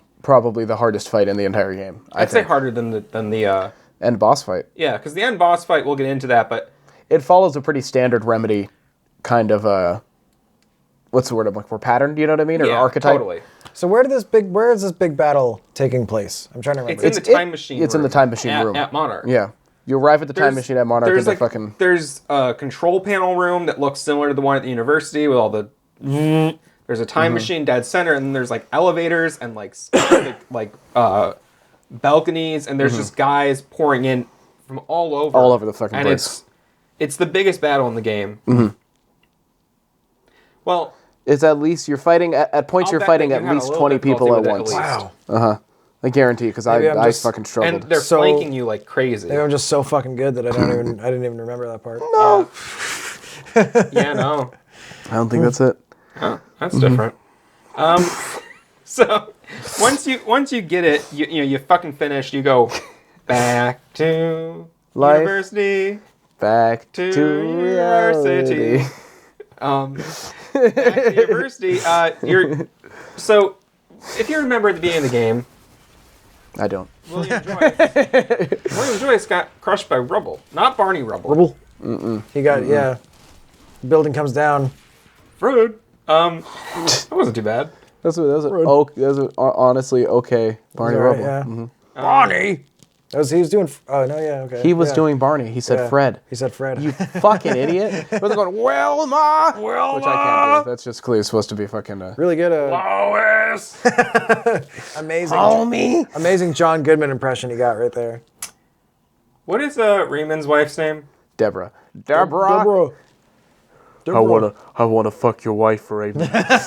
I'm in love with Deborah, Raymond. I want your life, Raymond. I'd murder you for your life, I'll Raymond. kill our parents to take your wife, Raymond. As I was falling asleep that night, I was doing like a funny like Everybody Loves Raymond song in my head. I can't remember what it was. I wish I could remember. I was like, this is kind of funny. Maybe I'll bring this up. And then you're like, oh no, you gotta write that. You have to write that stuff down. Yeah. Because it disappears forever from your mind. Yeah, but then you look at it the next day and it's not funny at all. That's fine. I'd rather have that happen than have these delusions of grandeur. That I had these amazing ideas right before I fall asleep. Then the next day I'm like, that happened last time I took mushrooms. I wrote down 2 really funny jokes that I thought I came up with, and I read them the next day, and I was like, no. I do find that all my best ideas are like stuff like that. Really? It's stuff I either come up with when I'm like going for a long walk, or stuff when I'm like just like laying down, meditating in bed, trying to fall asleep. Showers are a good spot for. I have to write stuff down a lot, like right when I get out of the shower. And it's all wet. What I mean? No, it's all on my fucking notepad on my phone. You know what I mean? Oh, it's a little tiny one. So I'm just, as I'm writing, I'm fucking wiping away all the fucking words. Damn it. But no, I find that I agree with that. But I'm like, the times when I think it's going to be really good, because in the moment I'm like, this is a good idea, I think I should build on this, so I'll write it down. But anytime I'm like, this is a perfect, hilarious thing you just came up with, I can't believe, except for one joke I came up with that I think's real good, and it's just a concept. But it's about why Tigger spells out his name every time he says it. I think the concept is really funny. Okay. Just to be clear. I'm trying to get a legal name change. I'm surprised how prejudiced the legal system is toward tigers. It's really much more beneficial to human. They won't even let you in the building. They start screaming and they call the police immediately. The only human I know is a fucking child. Who talks to animals like me. T-I double gut-er. And you're like, So, you are going back to the university to try to save William, but you go through a separate route. So you're seeing the university map from a different perspective entirely. And, you know, you've mentioned this as we talked about this, but like you've heard in the beginning of the game when you're first in university fighting and like gigantic battles. Like what's going on? Who are they fighting? They're fighting you from the future in the present. I guess that was and also Beth, right? At one point, maybe. Because I believe Beth's also on the roof. Beth's still alive there. Because she's doing her Mona. Because I remember there's a point where when they're like talking over the intercoms in the beginning, where they're like, "Just saw Jack Joyce." And they're like, "That's impossible. He's over here. I mean? He's fucking right here." Yeah. And I was like, "Oh, they just clearly the time starter's fucking everything up." You know what I mean? Yeah, they're morons. But then clearly it's no, literally they were like, "I see Jack Joyce," and they were like, "Nah, man, he's over here." And rooftop section. You're gonna look real bad to our boss if you keep saying that because he's over here. Very Max Payne like. Yes. Yeah. This was cool because it was like you probably would be aware of that by now, but it was just cool to have that moment of like, oh, it was us. But rooftop sequence. Yeah, I liked all the rooftop battles and stuff, and this is also where, as I'm going in, I opened the door and just fell into nothingness. That's where I had my one big glitch in the game. Oh, okay. I was like, I don't remember that. But yeah, I don't know. Like I liked fighting all the guys on the rooftops. It was a fun action sequence, and there was a couple like areas where there's like just these long corridors, and it was fun. I don't know. There's something about like snaking through them and stuff that like felt good in this game because they don't do a ton of like corridor shooting. So like sprinkling it in every now and then I think can be cool because it's like it's where shooter games came from. Is like shooting guys in hallways. It's like yeah, effectively that's all it was. Yeah, you know. So no, but I thought it was really good. It's another example of Remedy fucking nails it with the combat. You know it was really cool to go through a place that you had been like all these locations that you had been previously and just like recontextualize. Yeah, there's a little puzzle thing at one point where you need to like time shift a truck so you can like go into a parking garage. Oh, okay, like, yep. Get like the and like try to get there in time. Yeah. And as you're going through, parking garage battle is pretty difficult as well. Also reminiscent of Max Payne again. Yeah. And then admittedly some of this is like because it's just set pieces and you're shooting guys, you know what I mean? Well, But it's like it's the same fucking developer. It has the same spiritual, has the same feeling to it. Am I right? Is this where that happens? Parking garage battle? I'm fucking pretty sure. I'm not going to keep referring to my notes. Matt will. My notes, parking garage battle is hard. I feel like there's a second parking garage battle, because this isn't the same one where you need to like follow the echoes where the guy's like telling you the key. Oh, I hated that. I fucked up that part so bad. It might be. It might be. Because, I think it is, because this didn't, Yeah, because I don't have any. Do you remember that? So like basically like you need to like follow an echo. Yes, it's this one. It is this one. Okay. I kept fucking this up. I was like, why would they have the key for the school? But I forgot Monarch owns the school. Yes. Yeah. But it is also this moment. So you kill all the guys, and then there's like multiple levels. It's a parking garage, and there, you see an echo. There's cars in it and everything. Stairs. You see an echo of these two guys talking. Ramps. Signs. And they're like, oh, do you remember what it was that they said? They had to like go over to another group of guys, like, we gotta go check on this guy, and like, oh yeah, he has the passcode or something. Yeah, they're trying to figure out the passcode, and it all boils down to another Remedy Neighbor of the Beast joke. That's right. I forgot about that. Yeah. 665. Yeah. But then he says it. Yeah. And I was like, I wrote down, fucking come on. Yeah. And it's not hard at all, but I kept fucking this part up. Because you have to follow them. Follow them, and then kind of like sometimes you gotta dash over. And I did fuck it up. It's just like the timing was a little unintuitive. Yeah, and up until this point, if like a echo starts walking away, they just disappear, and that's it. And this is the first and only time. So it's not that it was a bad puzzle. I just kept fucking it up, and I was like, what do I do? I kept exploring. I was like, how do I not know what I'm doing? This is the only time in the game where I didn't know what to do. Yeah. But I eventually got it. I think I did have to look it up the first time I played it. I was just I'm fucking frustrated with this. I also might have, yeah. It's like, what the fuck? Because there's like nothing else that is clearly, because by this point in the game you're pretty comfortable with how the game plays. Yeah, but that's also a kind of like a Remedy. That's the thing Remedy does, where like I've noticed at the end of games, they like to introduce new mechanics or something new that like you haven't done before. Where like suddenly you're like, I am so experienced at this game, You know what I mean? Why something? Whether it's like the mechanic you need to beat the boss, or whether it's, you know what I mean, just little shit like that, where you're like, I haven't had to do this until now. You know what I mean? There's like the flashlight on the words and stuff. Right. There's the whole office scene in Control. There's something in Max Payne. When Max Payne is usually the boss fights where suddenly you can interact with the environment where you haven't been able to previously, you know what I mean? And you just have to kind of intuitively pick up on that. Even in Max Payne 3, they continued that tradition, you know, Rockstar kept it up. So, yeah, they do that shit. But you do eventually find your way to Will. You rescue him from the rubble. Yeah, not even from the rubble. It seems like, so this part is where I guess you rescue him from getting dunked. Yes. You prevent him. I can't, and it's an important point that I think they cover in the game as well, or we might have just talked about it off camera, but you never saw Will die, for real. Yeah. So it's like, this is the part where I really started to kind of try to figure out what the fuck was going on with like what you can and cannot do with this time travel logic, you know what I mean? Because it's very much like, either Will did die, for real right there, and you just went back and you changed the timeline by saving him, or Will never died, you know what I mean? In which case, the events that are about to unfold don't make sense because you've already seen the other reality where that is not how things work out. So it's kind of like... And if he didn't die, where the fuck did he go? What I think happens is that you can travel back in time, and what you will be experiencing is your timeline that you're in, you know what I mean, in the past. If you were to change something, you could change something, but the previous timeline that you were on, it's still there. It's still whatever has happened. Detour back to it. Effectively, whatever has happened can't not happen. You know what I mean? So you can't change it in that sense. But what you can do by doing that, like at the junction points or at like this moment where like when you save Will, what you're doing isn't changing that future. You're creating a new future that is a separate timeline.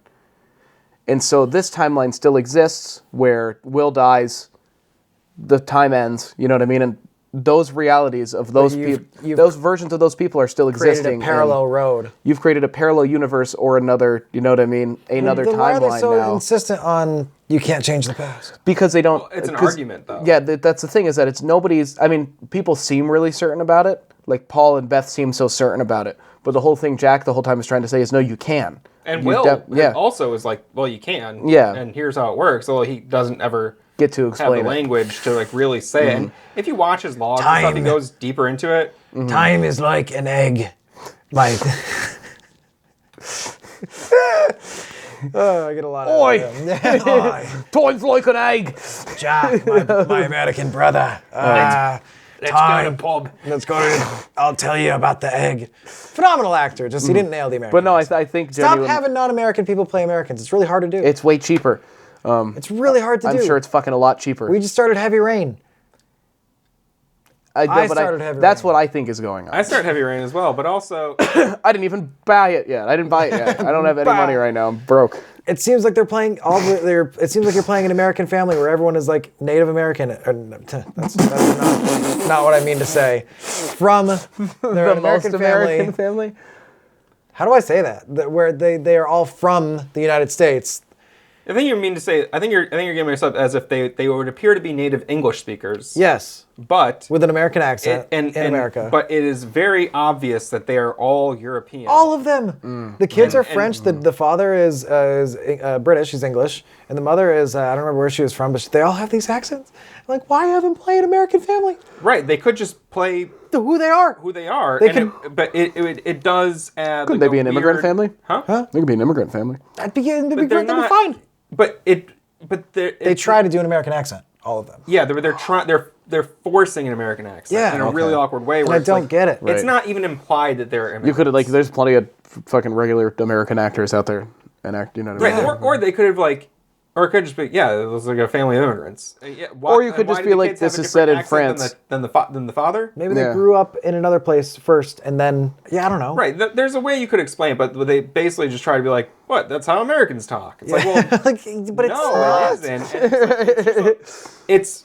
I'm not saying like Americans have to sound one way, but it is just like, it is weird when you're like trying to mask a very heavy accent for no reason Yeah. in the story. It is like a thing where it's like, I don't like maybe he's just not from here. Yeah, like, and that's not fine. what they imply. I'm but it's sure also any 'cause other place feels like in this game, it's very much. It's not. I mean, it's not the same, but it's similar in the sense of like you can tell Paul Serene's actor is struggling kind of the Same whole with him a time little to bit, stay yeah. in the American accent. But he doesn't need an American accent per se. Like he can be whoever the fuck he wants. He could have grown up in England or whatever. Maybe. Yes. Maybe he needs an American accent because his character never traveled really. because Yeah. you know his backstory. Yeah. And because his brother's But American, Paul they grew up seems in- very well traveled. Yeah. He could have grown up in. Paul in could have Britain easily forever. Paul could have easily met Jack on like a study abroad semester, and then they could have become friends and then They stayed moved friends since together. there. They could have made it work where like he could speak in his regular fucking speaking Yeah. voice.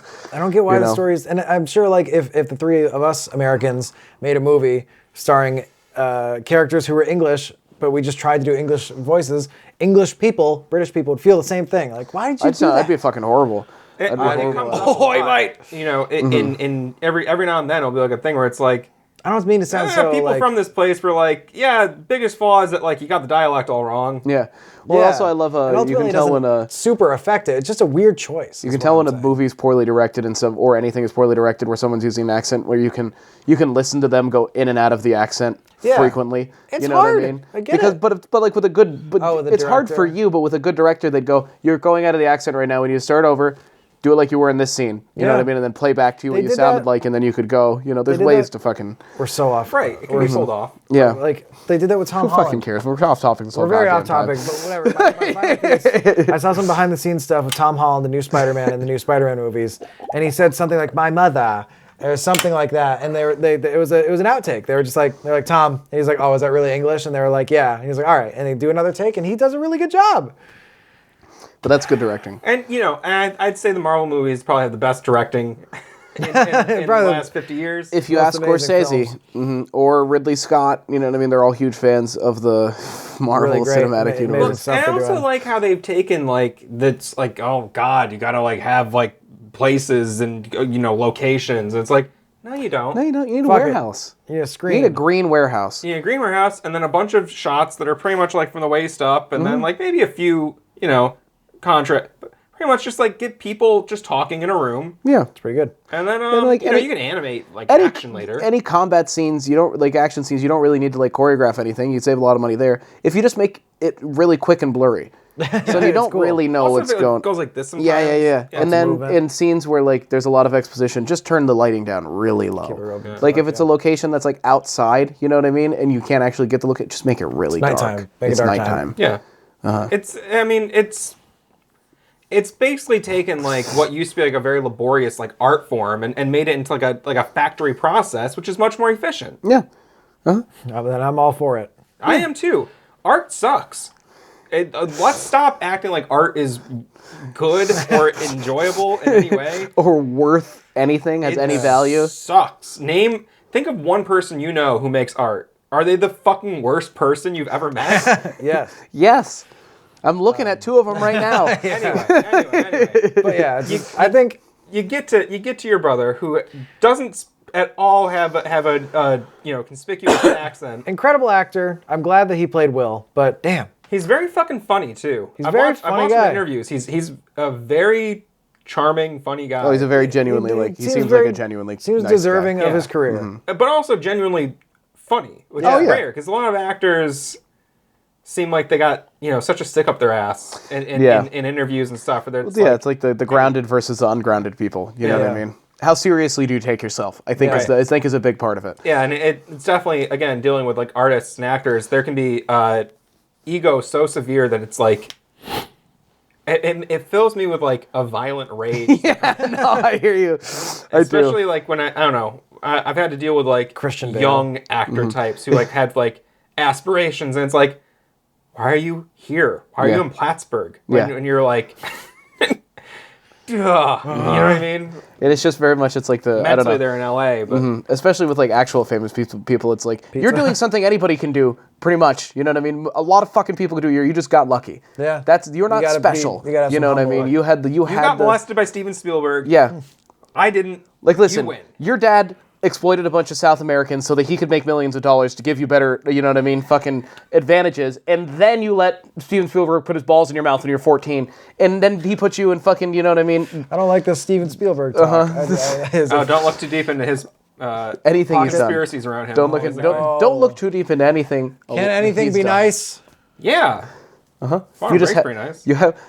Everything could be really nice. We're not here to talk about that. You can't rape people. That's like the one thing people are like, that's not the nice thing to do. And a lot of people are like, are you sure? And you're like, we're sure. I'm not saying that Steven Spielberg is a rapist per se. No. I'm just, there's been allegations of abuse around his sets. Man. So Quantum Break. And I don't know how legitimate that is. Do the research.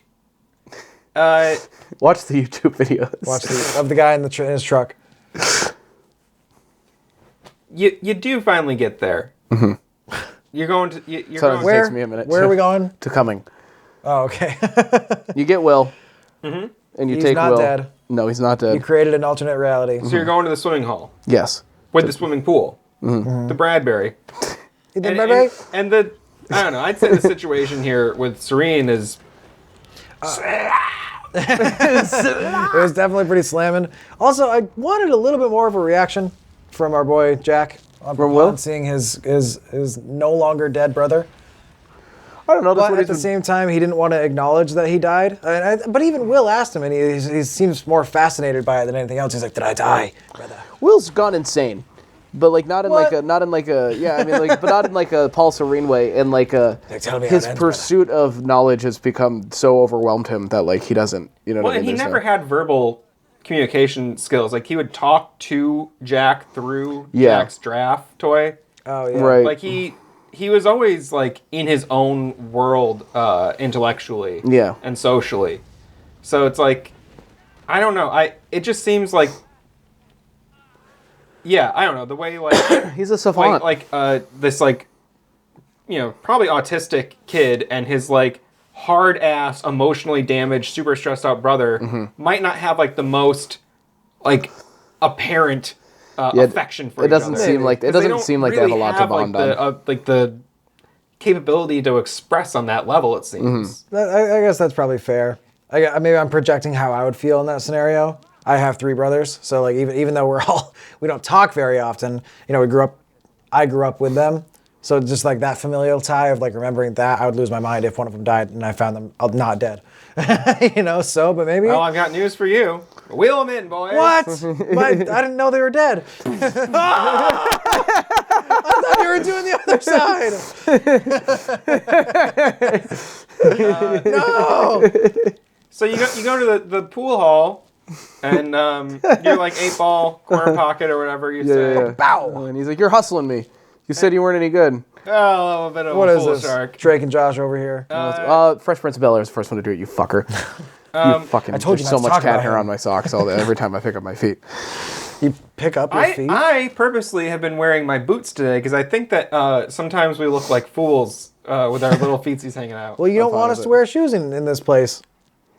I don't think he's expressly said that ever to me. I don't like when people track like mud. You open the door for us and you bow and you say, "This is a Japanese home," and you say, "Please take your shoes off." I say in this home, and I say I can't. I have horrible foot odor. Horrible foot odor. I pull a fucking that's why your socks are so Costanza, and I fucking I cannot, and I ruin a potential marriage. Yeah, it's more like people come in with like we have 9 months of winter in this city. And so when people come in with like wet boots, it's just like one of the most irritating things. You're like, cool, there's just like water all over my fucking floor now. Especially when you have carpet all over it like you do. It's so fucking. It sucks too if you have. Man, being an adult, man, there's things I didn't think I'd care about, and I get so fucking mad about stuff that I shouldn't. Yeah, can you believe what Biden's doing? I can't. I mean, all the stuff. I know. I'm so. It's so. And policies. Things. And can you believe the price of taxes now? No. The price of taxes. The tax price that I'm paying on things that I'm buying as an adult. And how much gas I have to pay for my car, put in my car to pay for it. I don't have a car, but I do have a lot of gas, so I can understand what you're going You can relate. Beans. Making your grandpa Your grandpa laugh. Is that what you do to honor him now? You eat beans and you fart and you say, "You up there, Grandpa? You laughing?" this one's for you. That's your grandpa pulling your finger up in heaven. And you say, "Grandpa." Then he lifts you up into the air. I go. Oh, that sounded oddly wet. I gotta check my unders. It sounded like a valve releasing steam. It sounds like that one got escaped from you. Like when you turn off the water pipe and it's like.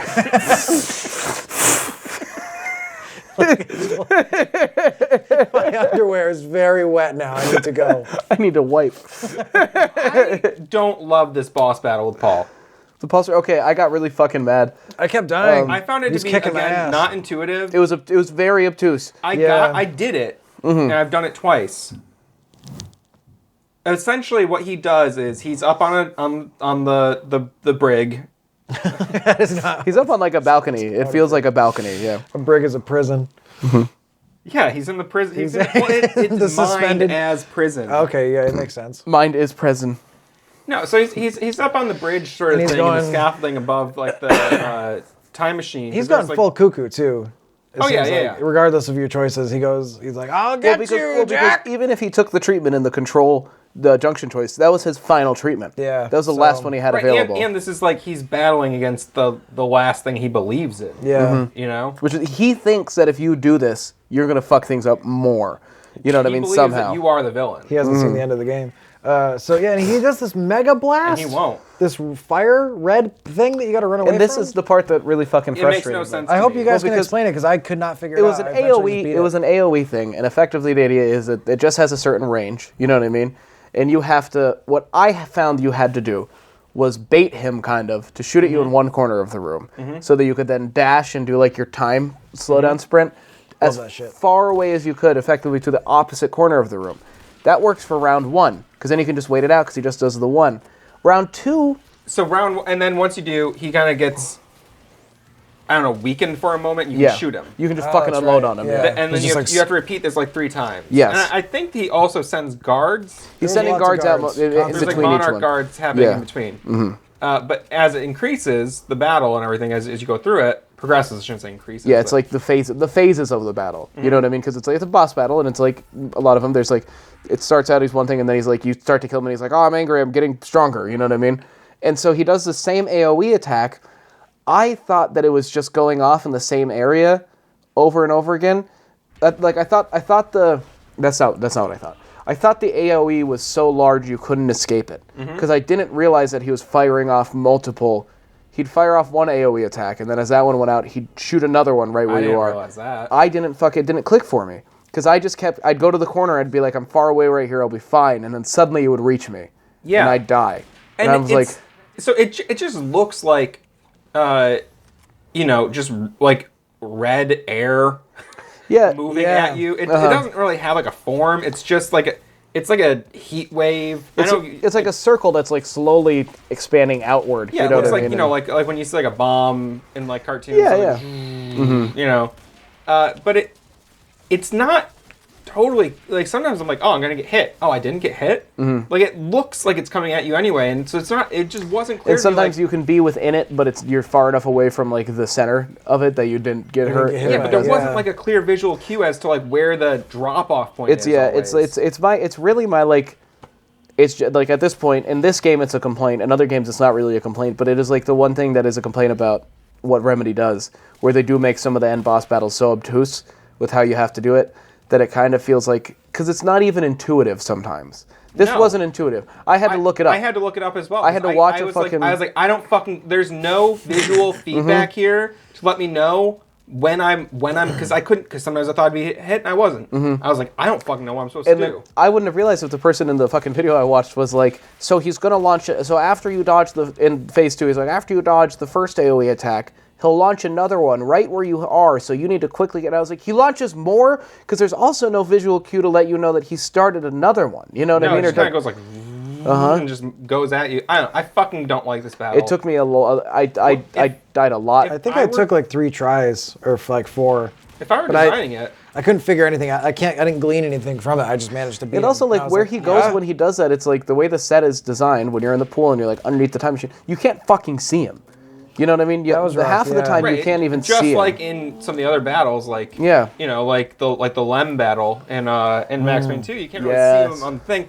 But if I were to design this, I would have made it so the thing he's standing on has a bunch of little loose screws, and you have to get your sniper rifle out and just shoot blast the him. screws out. And he falls. So he'll fall. into a time trap. Simple. Simple. Instead, you just fucking blast the shit. I remember there being multiple times where I'd like dodge the shit and he'd be downed, but I could not get to him to hit him before he got back up. Like, fuck!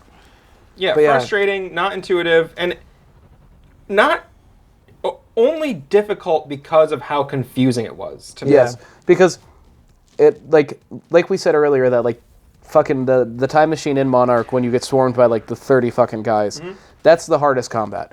In this one, this is also where you get my favorite fucking weapon, which is the full auto shotgun, because you have the semi-auto shotgun for the rest of it. This is the full fucking auto shotgun. I love this thing, but Great weapon. it's genuinely like it is not the hardest combat in the game by any means. It's really regular level like enemies coming at you, like mid-level enemies that you can take out pretty easily. You know what I mean? I You feel can like I even do would, the convo chain thing where you yeah, Yeah, 'cause I felt it's like I a- would clear them and then I'd be like, what the fuck do I do to this guy? Yeah, and then you have to fight Paul. But even Paul's not that hard to fight. It's just the fucking. serene. How do you even trigger that you can hit him? He just gets tired after you dodge a couple times? No, I think do you blast him? I don't know. I really don't know. I think he gets Are like there a barrels? Chronon headache. Yeah, And then it's you only go half over a and Chronon like, blast headache. him. I can't remember if he gets a Chronon headache or because I I don't. think he just stops for a moment, then you can shoot him. Yeah, because he does. He just kind of like stops and Yeah, and he's like, he's like, oh, my aching head. So, I mean, whatever. You kill him. You kill him. And then he falls off the time machine and freezes in time as he's bashing his like fucking head off the ground. So like the time stops, it like goes to a time stutter when you beat him, and it's right as he like hits the ground. It's just, and it's that's just like right, you just see the yeah. blood like coming out of his head as he's fucking. Yeah. I loved it. I walked over and I was just like, yep. motherfucker. brutal. Uh-huh. You saved time. You did it. The countermeasure worked. And so you go back Just to like Justin present day. Timberlake in that great movie, In Time. Is that like 4 minutes? It's not about saving time. It's you have a time limit that you like. The amount of time you're allowed to live is money. You know what I mean? So it's like That was Justin Timberlake. Wasn't that movie like not bad? it was a pretty good movie. I mean, it was like a okay. really cool concept that like was not executed. He's I'm not a bad thinking- actor. There's surprisingly. There's a Nickelback video called "Saving Me" where they do the same shit. Oh yeah, And it was also pretty cool. they were probably trying to. I don't the time Get a song they for the really movie, you know what I they mean? really Like- could have been because it's the same exact concept. That's like fucking. Apparently, do you know Fish put out a song? Fish, the band Fish, put out a song called Prince Caspian for the Chronicles of Narnia movie, Prince Caspian, in the hopes that the song would get put in the movie because they love the Chronicles of Narnia so much. And that song it fucking sucks, and it should never be in any movie. It's just oh Prince Caspian, and they just say that like 7 times. There's no they're not lyrical people. You know what I mean? You just say No. that over and fucking over again. They're not. And I'm like, you genuinely thought that was would gonna do it? get into a movie. I mean, you just put it on the end credits. It's not really the same thing, but after mad about it, I'm E.T. came sorry. out, Neil Diamond put out a song called Heartlight, which is just like Oh yeah, put out your heart light. it's just about E.T. He just thought E.T. was great. He's like, I'm gonna write Yeah. a song about that. Mm-hmm. Cash in on that wave. Yeah, that's different. That is different. Because it's like you're just a fucking loser. You know what I mean? That's not like a year to lose. Who did That's not this? year to lose. Neil Diamond. Oh. You've never heard that song? Put out your heart light. It's one of his worst songs. It's bad. Yeah, I mean, I love Neil Diamond. I have this part of my record shelf is all Neil Diamond. Not this one. One of them. I have every Neil Diamond album. a cool Most of them I shirt. have physical. I don't always have. I have a really cool shirt. Yeah. I don't have physical. I have digital copies of. I think he's one of the greatest songwriters Nerd. ever. Incredible songwriter. Wrote so many hits. He's prolific. But Him and his when writing. he's not good, He's really it is bad. really not good. You shoot 10,000 shots, you're gonna have some real stinkers. Just ask Viper. Y'all cowards don't even smoke crack. Viper is a guy who released something like 500 albums in a year. Yeah, and none of it's good. No. Some of it is kind of interesting sometimes. Yeah, some of it's- almost none of it is even listenable. No, it's not. I give like Lil B more credit. You know what Anyway. I mean? Sorry. Yeah, Heartlight's and it's just there's something It's such a like great... when has a big movie come out where someone's like, how about I just take that and just write a song about the main character and just fucking ching. It does completely unrelated to the project. You know what I mean? Doesn't seem like it happens. Other than like the only song I can think of, like, I said, what about breakfast at Tiffany's? She Yeah, said... but that would make more sense if it came out like in like 20 Yeah, 30 or whatever 40, when it fucking came out. Yeah, in the 40s or 50s. yeah. That's how old that movie is? Yeah, well, I mean, Mickey Rooney's in it. I think it's like probably early 50s. Yeah, probably 50s. I think I'm going like 30s. Mickey Rooney plays a role that Timeless definitely holds up really well. It's super racist. It's like one of the more racist. It's one of the most insane things I've ever seen in terms of like overt racism in a well-regarded It, like, film. it made me laugh out loud when I saw it. You know what I mean? Like I was like like when he came on screen. Anyway, We'll put up a picture now. Put up a cool picture, cool clip. Cool clip plan. don't stop trying to touch my stereo. That's my new favorite band. Touch my stereo. TV on the radio. So, TV girl. I don't know what the fuck happened at the ending here.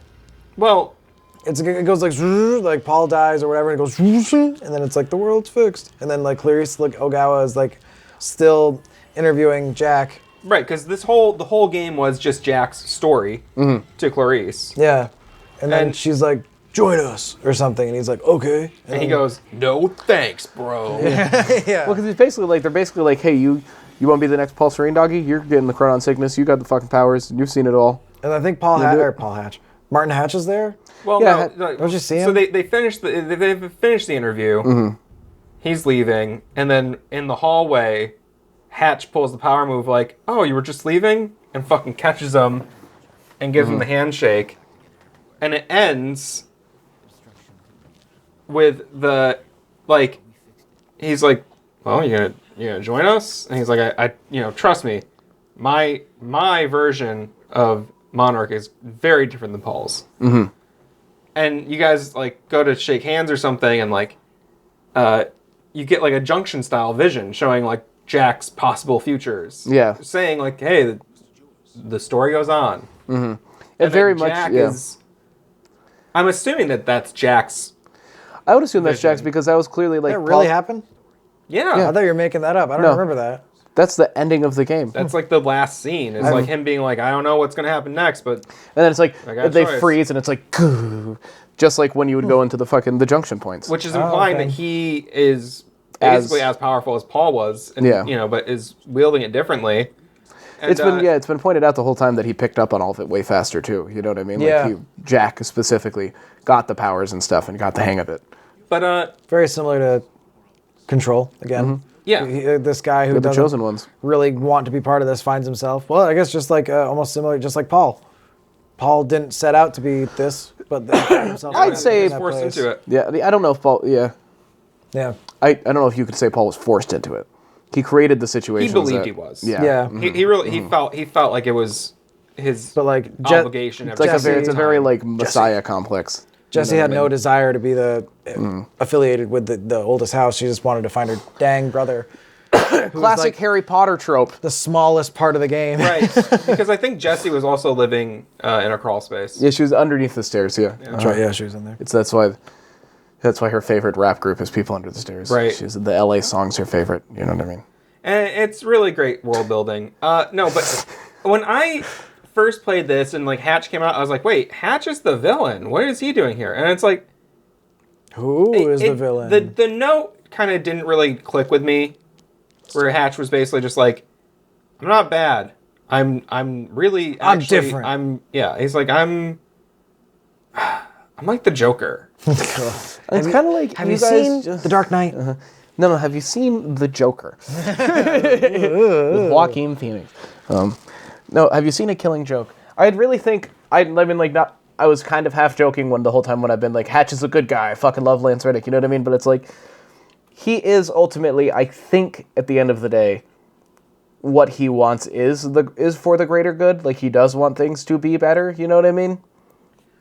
Yes, it's just his concepts of morality are beyond ours because we don't understand the level he's thinking on. Mm-hmm. Whereas, which kind of goes back to a lot of I feel like it was hinting at Paul Serene getting to that point, like that level of intellect/awareness with the junction choices. Enlightenment. It's like talking to a Reddit atheist. We just don't understand that level. Well, no, because it's like with the junction choices, what happens is every time there were difficult decisions, because you're like, okay, I can see that, say you picked Hardline at the beginning. Mm-hmm. You're like, they're going to shoot Amy in the face right now. You know what I mean? Her. That is a direct result of what's going to happen. Is this girl is going to die. But Jack may then have an easier time after that, you know what I mean, doing things because he will have the public support, and public support will be against Monarch, and that'll make things easier for Jack, which will help Jack bring this down and could inevitably be a good thing. So it's like that's what it is with the morality is so different because they have such a greater perception of everything. Right. That what seems like a bad thing to you is they're like, yeah, this is, yes, objectively this is bad, but... It's pulling the perspectives back, but imagine Hatch being even more perceptive than... Yes, that's what I mean. Than Paul was. It's just like... But without having a clear understanding of what Hatch's overall goal is... Right, because he's also kind of just picking, well, I'm all powerful, so I kind of get to decide. Kind of. Yeah. Mm-hmm. So if I knew I was aligned with somebody who could see into the future, I'd follow everything they said. Well, that's why that's your own fucking. That hurts so much. But that's why at the end of the game, Jack is like, I don't know what I'm gonna do. But do I trust this guy or not? Mm-hmm. And that's essentially the quantum break. Right there, is that? Oh, I guess not really. I think the quantum break happened at the beginning of the game. Yeah, I was trying to sound. That's a big quantum leap you're making there. Yeah, I was trying to make it sound poignant. But overall, I'd say this is, if I were to rank Remedy games, this does rank last for me. I like Alan Wake a lot. I like Max Payne 2 and Max Payne 1 a lot. Control is maybe my favorite, if not right next to Alan Wake.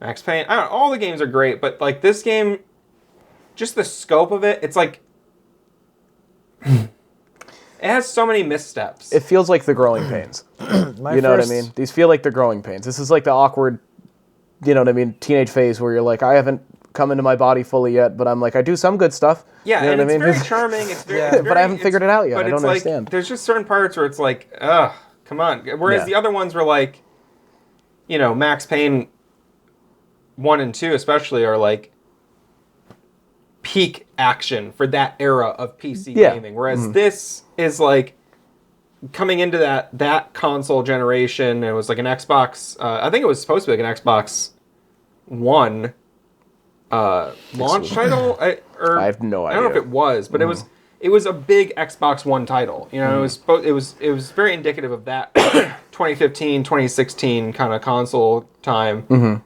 And that that's,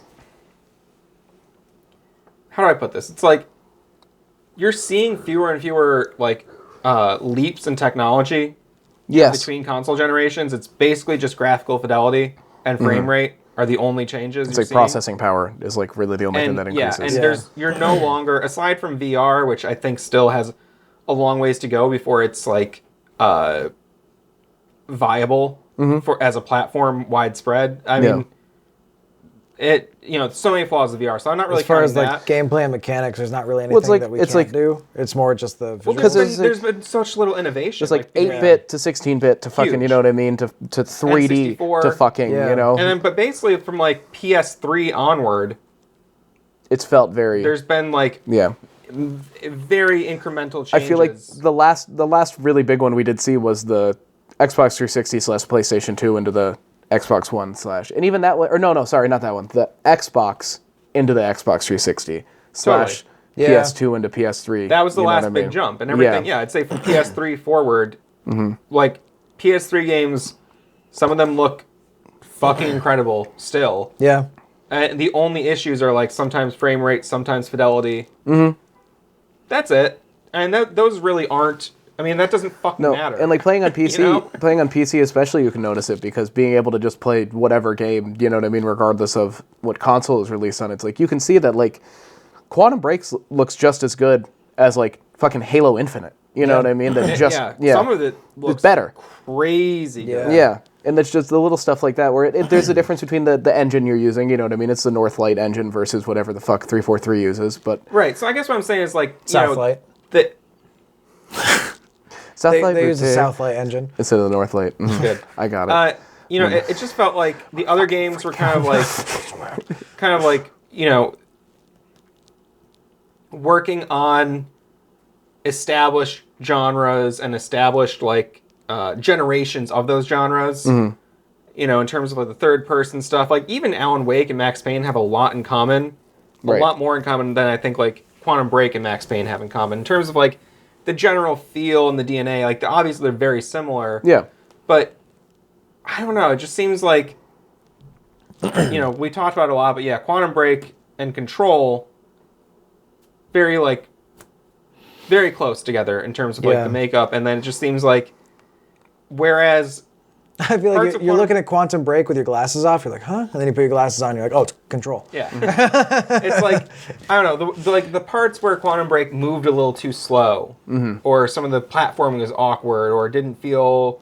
Even like some of the combat was a little like not be able to hip arduous. fire. It's like there were things where it's just like it felt like a little more like Alan Wake, and it's like Alan Wake is great, but the combat's kind of slow. Yeah. It's paced very slow, and like if you're gonna go for this big bombastic like fucking action game, you gotta have more mobility and more control, which Control did, and it fucking nailed all that stuff. So it's just like I don't know. I love this game. I love the story, but there is something too about it that's like it's a little Hollywood and clinical in a way where it's like it's not weird in the ways where the mysteries of all the Remedy games that really stick with me, where I'm like, I can still think about it and have fun, like wondering like, oh, this or that. It's like, yeah, well, like what the fuck is up with Hatch? Where'd Kim go? Yeah, that's pretty much it. The story. Yeah, it's not that the story is weaker, but narratively it is a little bit weaker because I feel like there were another Remedy games. It's like there might be quote unquote unanswered questions, but you just missed something. More than likely, you know what I mean? Or you're not looking deep into it enough, or there's some like peripheral media, you know what I mean, that you can consume. That, somewhere. Yes, even if they're not directly in the game, they're somewhere. Whereas this, it seems like Dr. Kim felt like he was there because that was a good plot device to make Serene seem more evil or whatever, or to make, you know what I mean, to show you how dangerous things are. And they kind of built him up and created emotional attachments, and then it's like, for fucking what? You know what I mean? For nothing? And for there to never be any resolution to that anywhere. Right, like, those are the parts that don't lets feel... you wonder. Yeah. You're just kind of just totally in the dark. Whereas, like, Thomas Zane is a character where, like... we have a lot to chew on. You don't know what's going on, but you get a lot of bits. Whereas with Kim, you're like, I don't know, I guess he's out. Did he kill people? Yeah. I don't know. One thing this just popped into my head, totally unrelated, but I forgot to mention it. Tom Waits references. Whoever made this game, big fan of Tom Waits.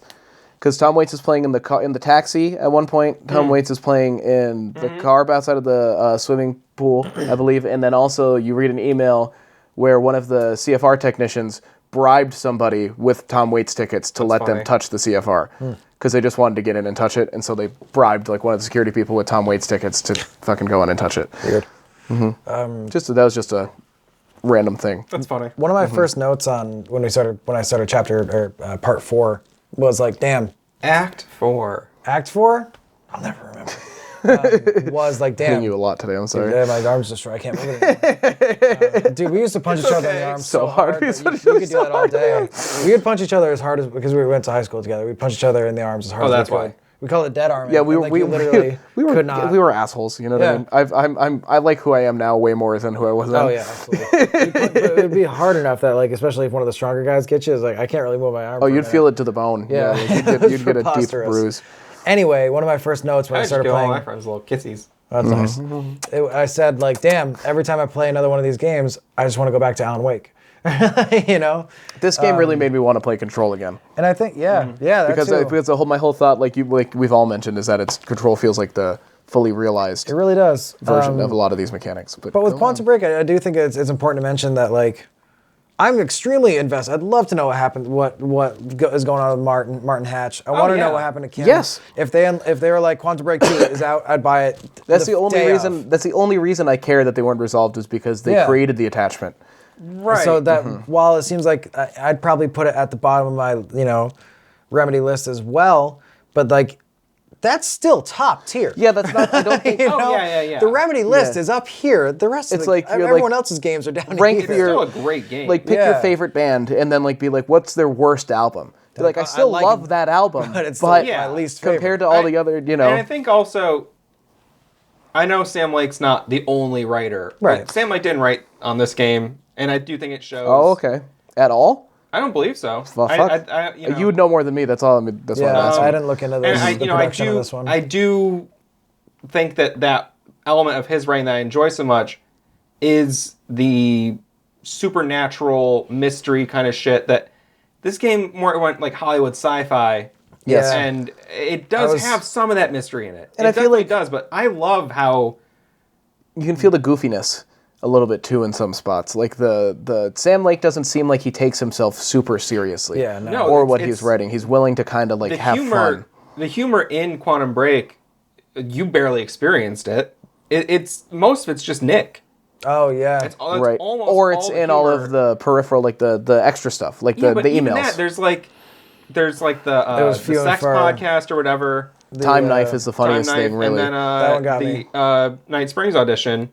But there's a little bit more tongue-in-cheek stuff all throughout the other Remedy games. Yeah. Yes. Where it's like they get that this is like preposterous, and they treat it with levity, gently, all the time. Look at fucking because it's I shouldn't say all the time, but throughout. But it's what makes it feel so human and so real. Because in Alan Wake, it's like Look at occasionally Barry. Look at any moment. Look at Barry. Well, because it's like how You'll would laugh. how would Just look at him. And the thing is, like, how would Not 'cause he's you fat. cope with that? We're guys who like I'm not like we're funny guys, but we're guys who like we don't take life super seriously. Yeah. We make jokes. We crack jokes about everything. If we were in a scenario like that, we would make light of something. Be like, this guy, this Yeah. fucking what was that? Shit? We that's- make that was, little. Jack and Beth are very humorless people. Yes, exactly. Jack was like, again, all the actors did a great job. The writing obviously wasn't on par with some of the other things, and it feels like the direction might not have been great at some points because Jack really doesn't feel like he fucking feels very much. Yeah. He's so closed off, And it makes it's hard sense to relate to him as a It makes sense for his story. Right, Well, no, like, but that guy probably even, would be like internally, that. he or something, Or that they develop him Yeah. to become more, you know what I mean? Or give him quantum more break, quantum opportunities. shell. Yeah. Like be one of my quantumly vulnerable. I don't know, he's just vulnerable. the video. This is going to come out before I've played on Resident Evil 4, but one of my main comments on that game. This is coming out after? Shit, Yeah, you're right. right. I don't know what timeline you're in right now, but yeah. Sorry, let me jump back into this timeline. It's already out, so if you want to go watch it, you can. But I mentioned that there's like, despite being a bunch of goofiness, there's no like acknowledgement from the characters of the goofiness in that world. Like something like ridiculous will happen between Ashley and Leon. They'll jump out of a burning window or whatever. And they land and they get up and they're all fine. But like, there's no acknowledgement. They're not just like, oh, that was crazy. So it's like, even though they're in. The only times they ever acknowledge stuff is sometimes like Leon will be like, but like they don't even respond to the fucking tram car that takes you Right. through the Yeah, but that doesn't even and that you could even chalk it up to more just like Hollywood bad boy. What is this BS? You know? Yeah, I So think it's a lot. I think that can go a long way. I think it was I think the creation process, the creative process in this game to a degree was a little bit more medical. Yeah. A little bit more, I don't want to it say felt it. like they wanted to go for a mainstream thing. Yes, it felt like they were really trying. It's So you like, got to play it more safe. it's like you've been, I don't know, it's a bad example, but it's like you wanted to make Louie, the show Louie. You know what I mean? But instead they were like, no, you have to make Modern Family. You have to make life with Louie. Yeah. Yeah, you have to make life with Louie. Yeah, and you're like, That's not what it was called, was it? I don't know. What was his other sitcom? It was Louis was on FX, and that was the good one. And then there was His old one though. Yeah, I don't. Lucky remember. Louie. Lucky Louie. That's what it's Lucky called. Louie. Lucky. But yeah. Louis C.K. hated making that show because you're right. They forced him into doing this kind of sitcom thing. It's like And you it's have- not that bad, but Yeah. it's clearly not nearly as good as the show he wanted It's to like, make. or it's like watching somebody like it's like And watching. you think he did nothing wrong, right? Nothing at all. It's like Jerry, Not getting like into that. Seinfeld versus like Seinfeld stand-up. We were where, really like, big you can fans see the skeletons before that of it, happened. but it's like clearly this is like the slightly watered down version of what he, you know what I mean, would say or whatever. I guess that's not a great example. No, I know what you mean though. It's just Yeah. like it's definitely tailored for a certain audience, and as such, the the material is put through a certain filter, where it's just like, I think about, there's a video where they talk about the construction of the ashtray maze in Control. Yep. And how they thought, like, this is pretty cool. Control. And they didn't understand that fans were going to be so wowed by that sequence. That's right, yeah. And they talk about, like, it was very affirming for us to know that, like, when we have these weird ideas, people embrace it. yeah, and that that wasn't even, because, like, to me, I'd be like, holy shit, we made a fucking killer part here. Yeah. Whereas I'm sure they were really into it, but they didn't think it would be a thing that other people would connect to. And then they were like, I really like this. People like when we're weird, we should just trust our gut and go weird. People when we like go weird. people like original. People like and that's unique. Coming off of Quantum Break. Yeah. Whereas like I think that potentially maybe the most cookie cutter game in tropes and stuff like that. You know what I mean? Even though it follows a lot of it still has the Remedy skeleton. Yeah. But it's fucking a lot of the meat's cut off. You know what I mean? Yeah. Whereas this is like, it's just not as. Is it similar to the Crossfire kind of? No, maybe. Crossfire is basically like Metal Gear Solid fan fiction. Oh, okay. It's like totally like doesn't sound up my alley. I've been rewatching. Have you played Metal Gear Solid? They all vary differently. I know they're all great, and I think we talked about maybe playing them for this here show, and I'd love to be proven wrong, but they don't grab me. I think it's hard for a thing to grab you. It's similar to. I've watched it like friends play it and stuff, and I'm just like, you gotta play it. You gotta play Metal Gear. Yeah, you'd have to play it. They're really incredible games. I think it's very similar to like a lot of the games we've covered on this show and where it's like, how do you talk about a experience that's so unique where it's like, oh well, what's cool about it is that there's like a million unique interactions that are not like anything else you've ever experienced, and it's a very complicated story with a lot to chew on and a lot of powerful writing and all these themes, and this connects to this, and it's like really crazy. It's like that is hard to sell. And like how do you explain any of that shit? Because like, but you'd really like Metal Gear Rising, I think. Like I think you would fight as robots in your Raiden. That's a really fun game. That's your Raiden. It has a similar feel to like Azura's Wrath. You know what I mean? It's a lot of like. I remember seeing that and being like, "That's a Metal Gear game." Yeah, it's like I'd say it's like the least similar to like some of the like Metal Gear 2 is way different than that. Like Metal Gear Solid 1 and 2. Snakes of Liberty or whatever the fuck it's called. Metal Gear Solid 3 is all those they're fucking insane. 2 is probably my favorite. Big Stinky Pete. I fucking loved Metal Gear Solid 2. 2 is good. 3 just really I don't know. I haven't ever been able to beat it. Yeah, I need to. It took me forever to beat the second one because I started playing it when I was like 10 and then beat it by the time I was like 17. You know what I mean? Because I finally figured out what the fuck was going on. But I felt similarly until I got into them and I was like, holy shit, there's way more depth here than could be communicated. Did you play the first game? Yes, Metal Gear. On the NES? I played that and I played the original version on the MSX. What is MSX? The MSX is, it was Monkey available Sex here, Extreme? but I think it was mostly a Japanese thing. I've never even heard of that. We're getting way off topic here, but it's related because it's very clear that Sam Lake and Remedy. I mean, Sam Lake is in Death Stranding, and Death Stranding is Kojima's game after the Metal Gear series ended. Does he have like a Conan thing, like he's one of those characters? I don't think I've seen that.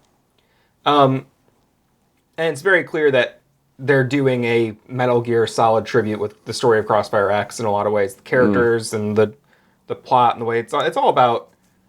The games are basically big anti-war messages. Like, it's like talking about, like, okay, we know, like, war is bad, but, like, what is it, it's like sort of like a microscope, like, going in, like, okay, but, like, what do these situations really look like? How do they affect individuals? And, like, it's obviously played up and it's big and extreme, but the first Metal Gear game was for the MSX computer, and then it was ported to the NES, and it's a very inferior port.